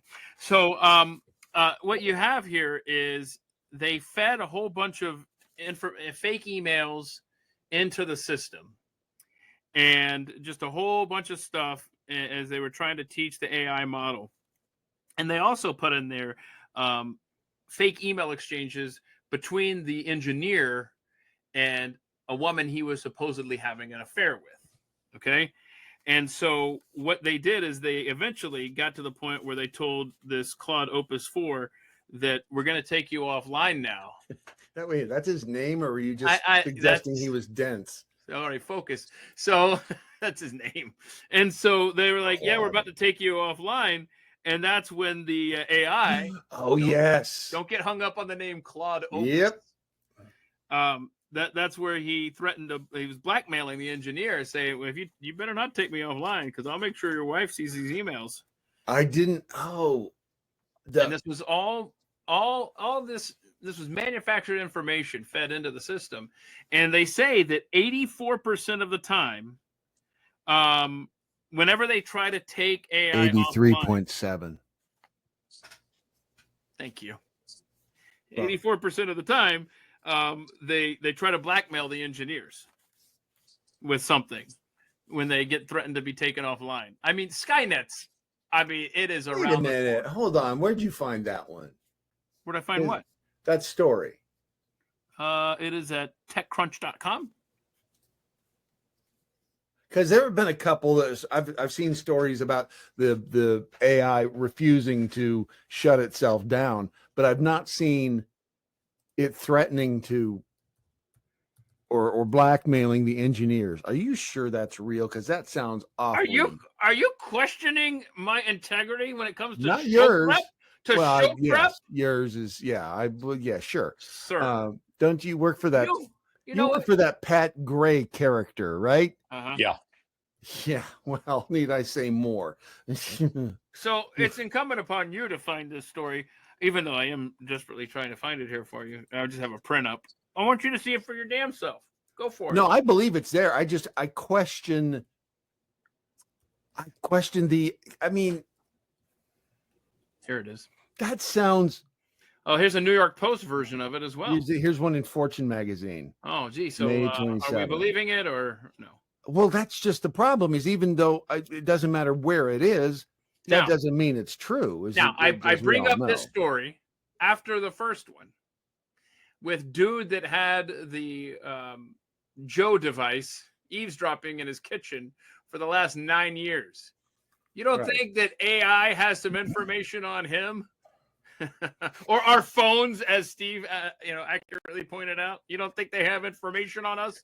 Like, she offered to call 911 once when I was kidding around, and I said something like, Beth, don't make me hurt you again. Oh my, something like that. What? And Beth was like, oh, hey, I need help. And then bitch on the counter pipes up. Okay, and, hold on. That's what we gotta. Okay, that's how we have to do this now. Forget Joe on the counter. Bitch on the counter. Bitch on the counter pipes up and says, "Do I need to call 911?" Shut up. Now So, hold on. Now let's look at the other side of the coin. I know. Let's look at the bitch on the counter's defenders Mm-hmm. and say, well, hey, look, if you fell, right? Mm-hmm. And you're like, hey, bitch on the counter, I need help. And she's like, You call me bitch on the counter one more time, and I'm going to make sure this house falls on your head. And then I'm going to make sure that everybody you know knows what size condom you ordered. And you do realize the government does not like that word. Bitch on the bitch on the counter. What? Oh, the word bitch, because I called Nancy Pelosi a bitch in my Virginia hotel room at 9:00 that night on January 6th. And that's what they used to say that I had the mindset of the mob. So it wasn't what I did on the campus of the Capitol. Wow. It's what I said after I left that said that put me in the mindset of the mob. And that's what they used to justify their prosecution. But Nancy Pelosi is a bitch. Yeah, she is a bitch. So here's what I told the FBI. Okay. So I'm doing my initial, FBI voluntary interview. And so they've got, stacks of, they printed out, they've gone into my, my blogs and my history online and everything and printed off stacks of crap. Yeah. And so the agent reads what I said because we were live streaming this. So we've got me and my best friend, we got adult beverages in our hands. We're joking on the television. They're talking about Nancy Pelosi's laptop allegedly being stolen. We're watching. We're back in the hotel room in Virginia, across the river from DC, and we're watching this on television. So we're two best friends. We're both journalists. He's a writer. He used to be Rush Limbaugh's ghostwriter, and written a bunch of other stuff. And so I go, dang. I said, you know what my biggest regret of the day is? He goes, what's that? I said, I wish I had stolen Nancy Pelosi's laptop. Can you imagine what I would learn about the government from that? Mm-hmm. So that ends up in my charging documents because I'm joking about that. So the FBI agent reads that off to me, and then he says, and I said, yeah, I said, I'm an investigative journalist. We were joking about what was on the television. He said, okay, well, you also said, he said, tell me if this is correct. And he reads off what I said to this line, also on the same thing. When you were leaving Nancy Pelosi's office area, you said that you left when you saw that the office had been, ransacked. And then you said it couldn't have happened to a nicer bitch. And he said, and the FBI guy goes, why did you say that? And I said, because I wasn't in McConnell's office. And he goes, what does that mean? I said, because if I was in McConnell's office, I would have said it couldn't have happened to a nicer bastard. I said, what part of me being a libertarian and hating both parties do you not understand? Nice. Yeah, that's good stuff. But see, they never released my interview and my discovery. I still want to get my hands on that someday. Oh yeah, to frame that stuff. That'd be good stuff. Yeah. So I see up here on the comments, but I can't find it because it doesn't do it in order on the admin side. I don't understand it. But can you see sure? that comment? Are you blaming the technology for your inadequacy? I found it. Nope, I found it. There we go. Kara 3022. Great point. According to Steve Friend's analysis yesterday here on At the Mic, that's protected free speech. What you just said. It is. It was all hypothetical. But they were just trying to frame you in a negative light, which I don't. Anybody in their right mind would realize that that's about the nicest thing you could say about that bitch. Thank you, Kara. Yeah, but that's what that whole thing was about for everybody. Even the guys that did bad things that day, all of their sentencing, all of their enhancements, everything was worse because of the words they said than the behavior that they exercised that day. What is lectern, guys? What's his name? Lectern leader. Adam Johnson. That's freaky that y'all know who I'm talking about just by saying lectern guy. He's awesome because he's the one that held up the lectern, right? He's the one that held up the lectern. Yep, and waving. And just so if lectern leader is out there listening or somebody knows him, I mean, I could reach out to him, but just a reminder, there's a gift that you brought to Dallas for somebody that is still in my office. It hasn't been touched. It's sitting in the corner wrapped. What is it? It's he made something for for a Blaze host. I don't want to ruin the surprise. Okay, Man. all right. You know, Don't ruin the surprise. But no, I mean, Adam was, you know, obviously he's very comedic and he was having fun, and he gets charged with theft of government property, and all he did was move it 15 feet. Right. The guy just took a picture with him waving, holding the lectern. Right. It's just, I mean, they lie in the charging documents. They lied. Hold on. What is it? What is it that brought this Jeremiah? shit up? Because now I'm pissed. Now Jeremiah Wright, he said it. Governments lie. That's a fact. They do. I mean, that is a fact about every damn thing. They can't just be honest about just the simple shit, man. No. Oh. Yeah. Okay, hold on a second. I'm going to throw a curveball at you, gentlemen. Okay? Now. Let's say you go to a doctor's office, okay? And he says you have curved balls. And he says, your balls, they're curved. yellow, and they have crazy faces painted on them. What's going on? Wow, so, if your ball had a tongue on it, you'd never leave your house. Okay, Nope. so anyway, help me. Nope. What was I talking about? No, I okay. don't know. So doctor's office, right? Okay. So how much have you noticed now? And I'm sure it's just because it's. Let me back up. Maybe I'm the only one who's every doctor. Are you high? Is constantly typing in their computer while they're talking to you. Am I the only one who's every doctor does that? No, I'm not high. So anyway, they all do it. The nurse, right? nurses, the anesthesiologist, everybody's done. So what are they doing? Are they taking notes? Are they Googling because they didn't learn this in med school? What's happening over there? And I should ask. I gotta start asking these questions. Like, what are you typing in? I'm not saying that much, bro. Okay, here's the thing. Because I've had to go through some procedures recently, and it pisses me off. The one thing, you know, what really pisses me off is, you know, they identify you now 100% by your birthday, right? So every time you change rooms, it doesn't matter if you're having your eyes, you know, examined, or if you're having, you know, are they not protecting themselves to make your sure? breasts and hands. Right there. They want to make sure they're So, not going to be sued later for operating on the wrong person, right? It's just, so I've started lying to them about it just to see how they react to it. And I did. I said, it's the last time I was, so tell me your birthday. I said, November 32nd. They're like, they stop in the middle of the hall and go.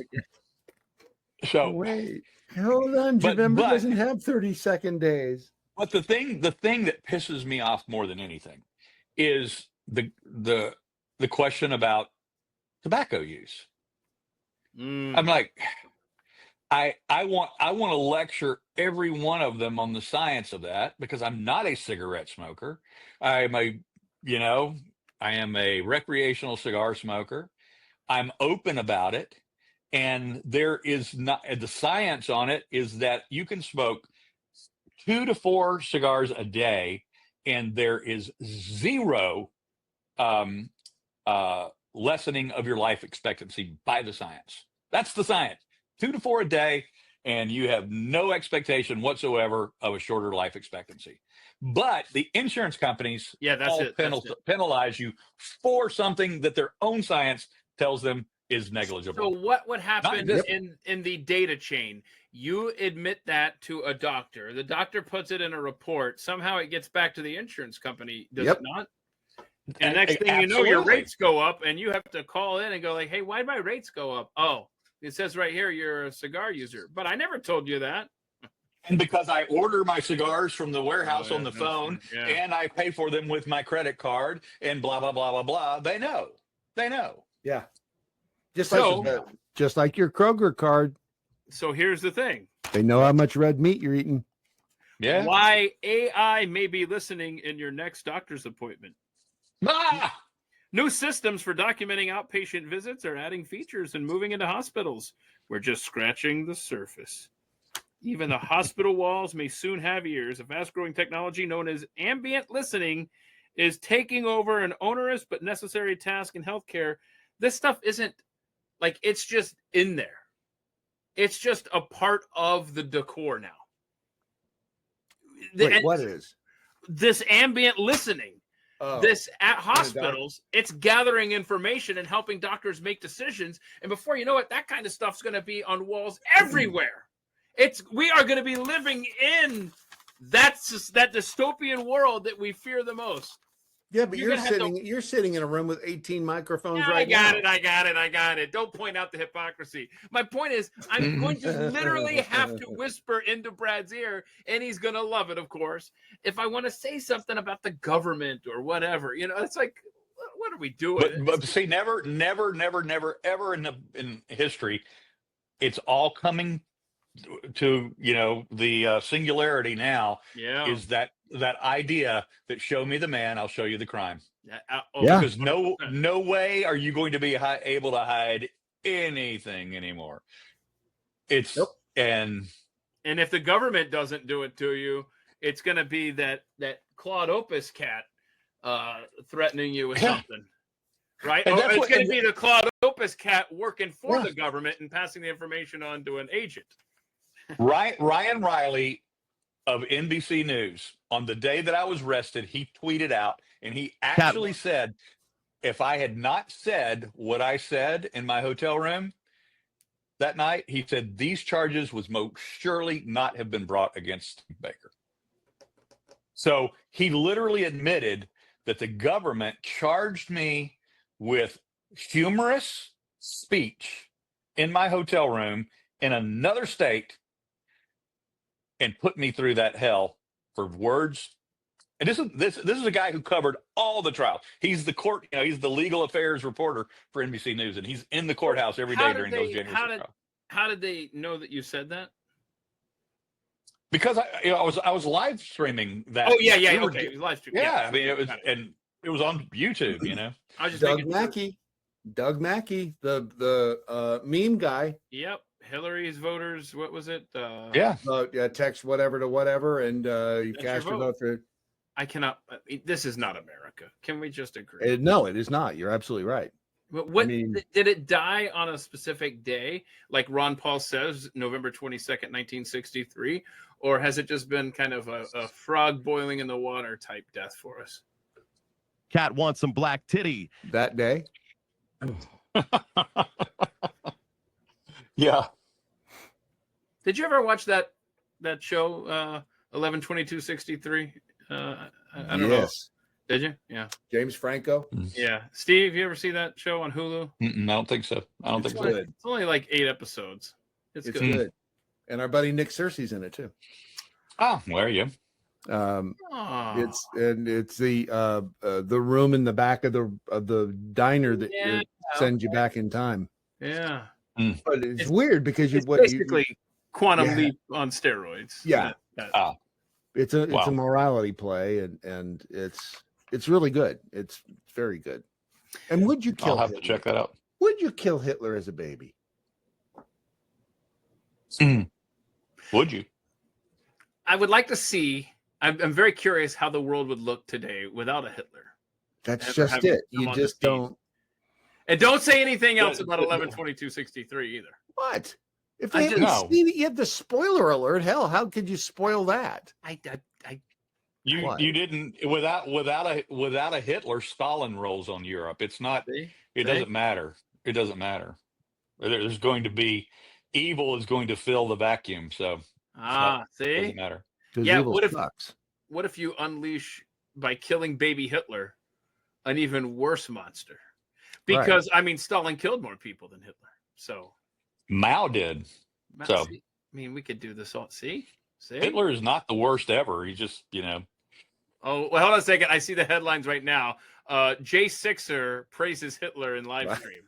Well, that's what they'll say.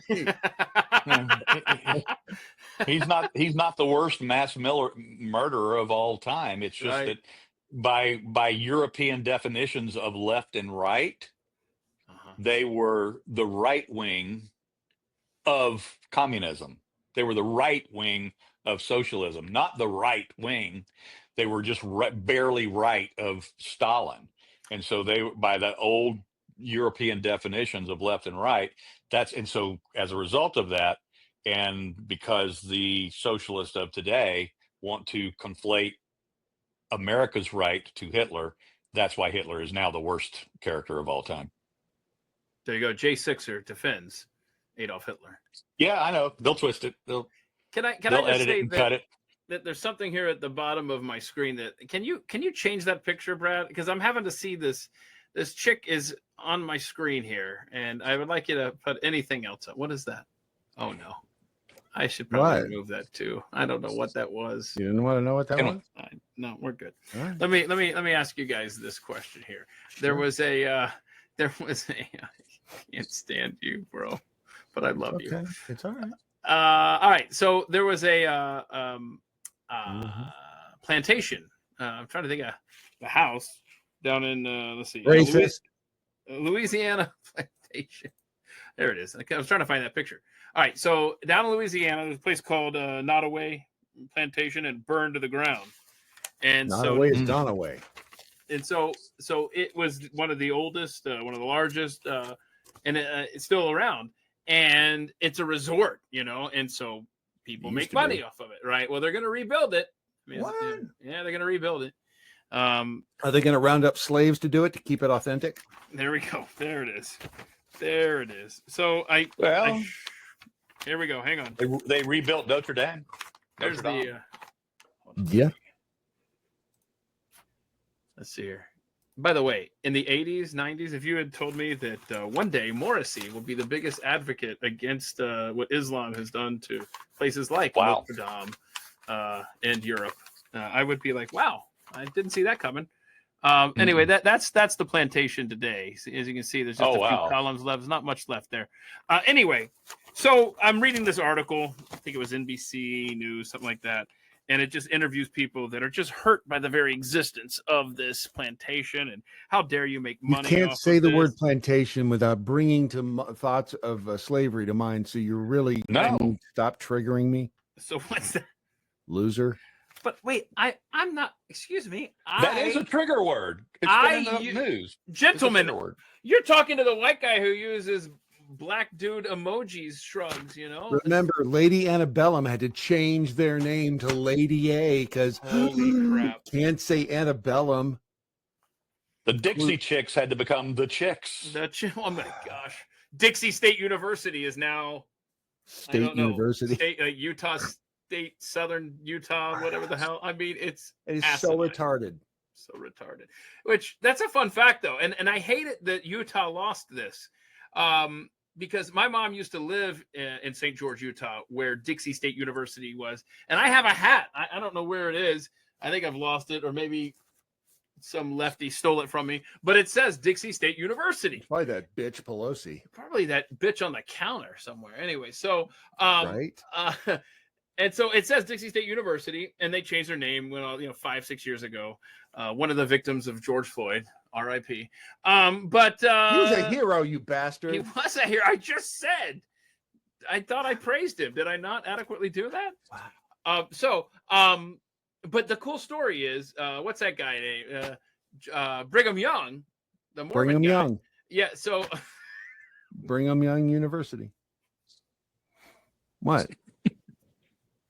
So Brigham Young, is that his name? Brigham Young. He lived down there in southern Utah for a while, and he tried to grow cotton. And he tried cotton because the Civil War was going on, and he's like, "Hey, look, the cotton market is being disrupted, and so let me grow cotton." And it failed, but he named that area is now called Dixie in southern Utah, all because Brigham Young tried to grow cotton. Isn't that cool? And so now that history through Dixie State University is gone. Did they actually successfully grow cotton in southern Utah? No, they failed. Okay. So you know what the most famous the documentary of the most famous Louisiana plantation that everybody should watch about is the movie Fletch Lives. You ever seen that one? So in Fletch Lives, he's a reporter for the LA Times or whatever out in California, and he finds out that he has inherited a plantation down in southern Louisiana. And so he quits his job and goes down there. Well, when he arrives, the whole plantation is just dilapidated and falling apart and all that kind of stuff. But there's a black guy still on staff because it was from his grandmother's or his great aunts or whoever he inherited from had him still on staff.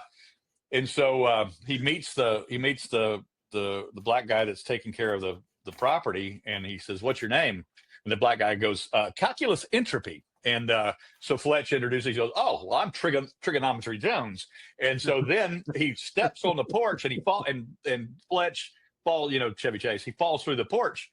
And he goes, "Well, look, I'm about to go to town." He said, "When I go to town, can you fix this porch? And then when you're done with that, you can jump down, turn around, pick a bale of cotton." And so that's what, and I'm thinking, you think about that, and they would never be able to make that movie today. No, and as you're telling this, you're telling the story, it sounds humorous. The movie, it's hilarious. But there was like an independent channel in Atlanta. I swear they had the rights to air maybe 4 or 5 movies, and Fletch Lives was one of them. And so I saw the previews for that thing probably 100 times in my childhood, and I never watched it. And it could have come in handy today. I am so pissed that I didn't take 2 hours to watch that. I know everybody has their opinions about Chevy Chase and Chevy Chase movies, but Fletch Lives is the greatest Chevy Chase movie of all time. Is it better than Funny Farm? Oh, heck yeah. What? I mean, so much. If I love Funny Farm, are you telling me, I love the entire Fletch series? How many movies are there in the Fletch series? I think there's just 2. There's just 2 Fletch. Oh, just 2. Fletch and Fletch Fletch Lives. Okay, so you think it's worth my time, huh? Fletch Lives is brilliant. It's a masterpiece. All right, but what do you think about Stripes? I love Stripes. Yeah, it's great. Yeah, I have to watch it again because the last time I watched it, I was like, why did I think this was funny? Yeah, I think I had the You didn't think it was? But it was a long The time. first time, yes, but the second, 10 years ago, I watched it and I was like, why? I think I watched it why did I think because it was funny? There are movies that don't hold up, especially in their comedic movies. But Fletch Lives is I feel like one of my must go to. I feel like with Stripes, it was like peer pressure. Like I feel like I watched it in college or something. I don't know. And I mean, there's what's that one line? That's a fact, Jack. Yeah. I mean that. But other than that, I was like, why didn't I think this was funny? I don't. You were high when you watched it. Yeah, Stripes is not one I go back to. I go back to Fletch Lives. I always go back to Napoleon Dynamite. I always go back to Dumb and Dumber. Blazing Saddles.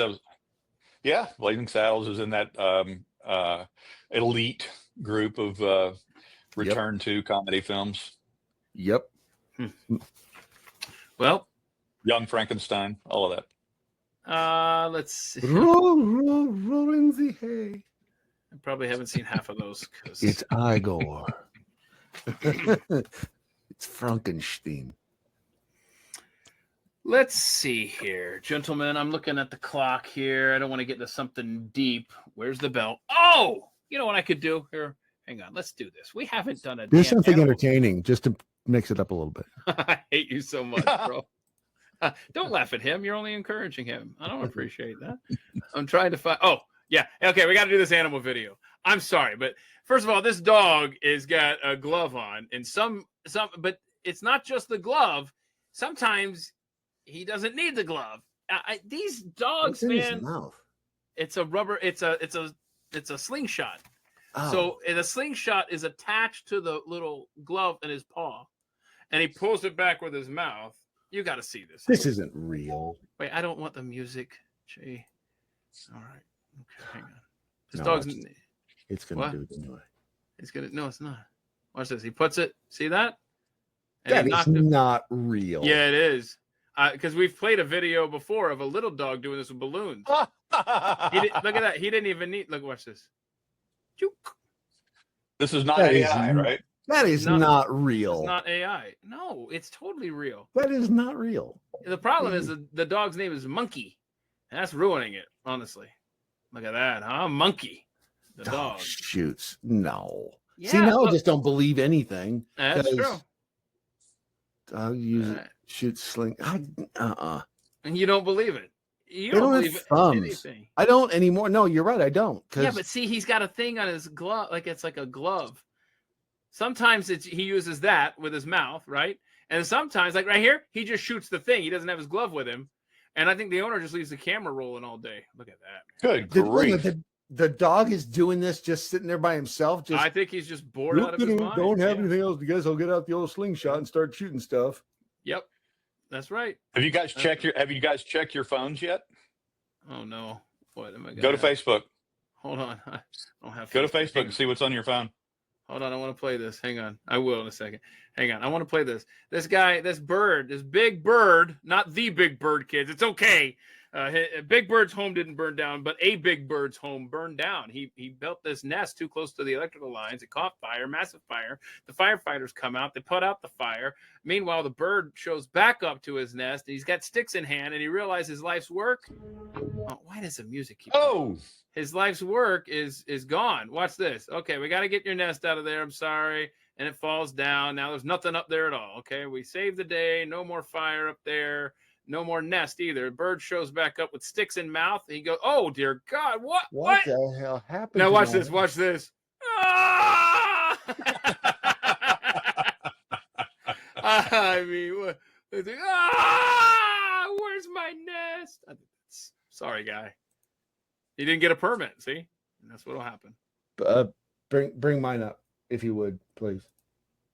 Yeah, we've played this before. I don't think you were here, Brad, but yeah. Little balloon action, yeah. How the hell? I just refuse to believe these dogs are that damn smart. No, that's Matilda. Oh no, I'm sorry. You said that damn smart. No, that's not Matilda. Look at it. He loves that stuff. Wow. No, that is not real. It's totally real, man. Oh, look! No. Look, it's got like Chinese lettering over here. Oh, so it's not real. It's fake. Oh, so you're saying that you can't trust the Chinese? Duh. All right, hang on a second. What am I looking at on Facebook? Oh, he wants to see if your ads changed or anything. Yeah, see if your ads have changed based on our discussions today. I don't have any.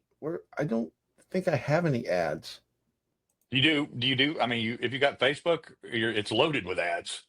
Unless you pay for some premium from Facebook. On my on the app, I don't show any. You don't get ads on your personal Facebook? Oh, no. Hang on. No. Here's one for Coast flashlight.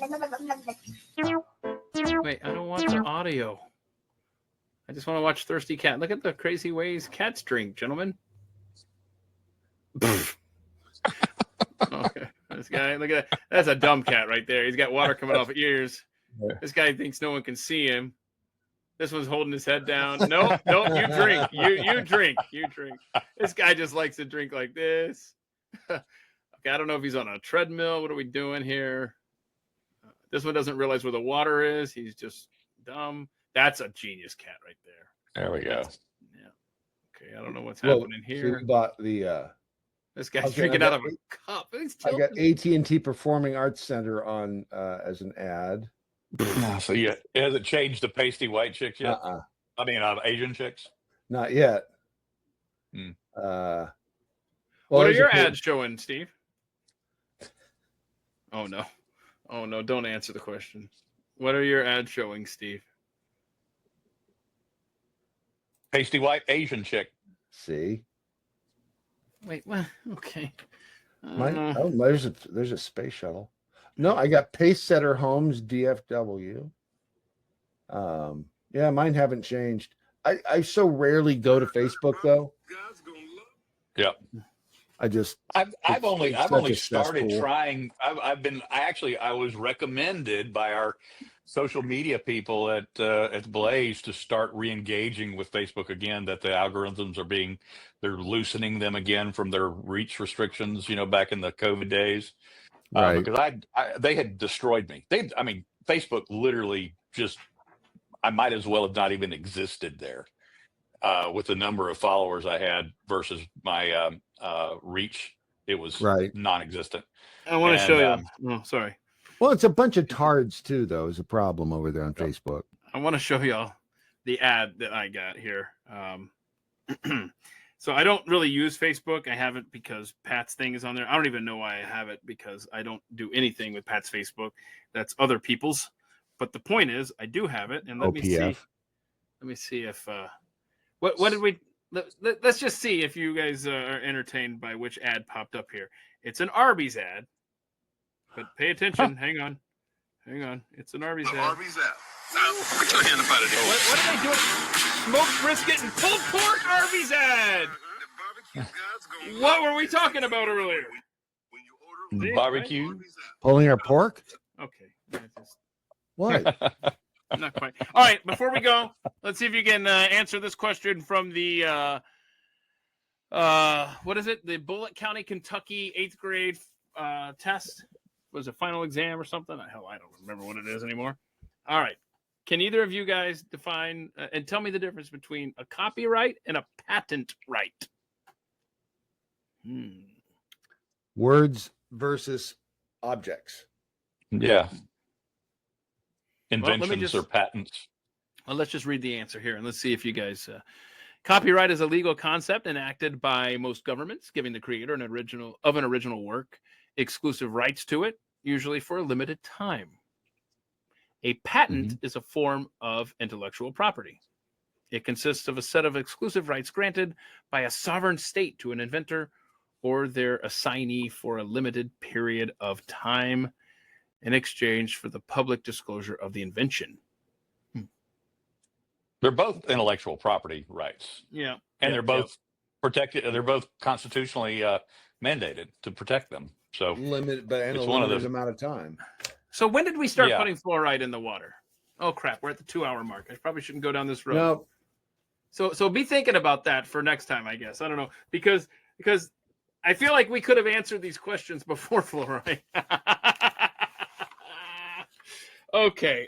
Steve Baker, available at theblaze.com, where he is a writing machine. He's traveling in Florida right now on some major stories he's working on. You can follow and still him does house calls if you want him to come over. Is that right? Yeah, if you're a pasty white Asian 21-year-old. At Steve Baker USA on X. There's at Real Brad Staggs on X. He's also at the Daily Mojo. Twitter.com, formerly Twitter. I think we just interchange X and Twitter now. I think that's where I am at. So do you tweet or do you post? You tweet. I'm with you. I'm totally with you. I'm still confused. I still do, but I do both. Yeah, it's kind of like caramel or caramel. It's just interchangeable. It's like whatever mood I'm in. Okay, so like tomato and tomato. There it is. Yes. Okay. Don't forget the FBI discussion we did yesterday. It's pinned at the top here. It's at themikeshow.com with Steve Friend, where we went through the Patel and Bongino interviews. Great stuff there. Next Thursday's deep dive, 3 p.m. Eastern here on X. We're going to have Ashton Forbes talking about technology's gatekeepers. Who is keeping all of that technology from us that he's been stumbled on for the last 2 or 3 years? Aliens. I don't think it's aliens. You don't know that. I think it's closer to home. Maybe the aliens are closer to home. Oh, my goodness. All right. And 5 Times August will be here on Friday with us as well, hanging out with Brad and myself. Wow. So have a great weekend. And Steve, get to Texas when you can, man. I'm going to try and get back as soon as I can. I need to. I miss it. I miss you guys. Oh, listen Brad, to this. We need to talk. Yep, we do. Absolutely. Hey, are y'all going to call and say good night tonight, or is that not in the cards? I'm just going to send you a picture. What time is it? Right? Oh, it's 5:03 here in the East Coast. So good night, guys. Okay. Good night, Keith. Good night, Steve. Bye. Good night. Bye. Creep.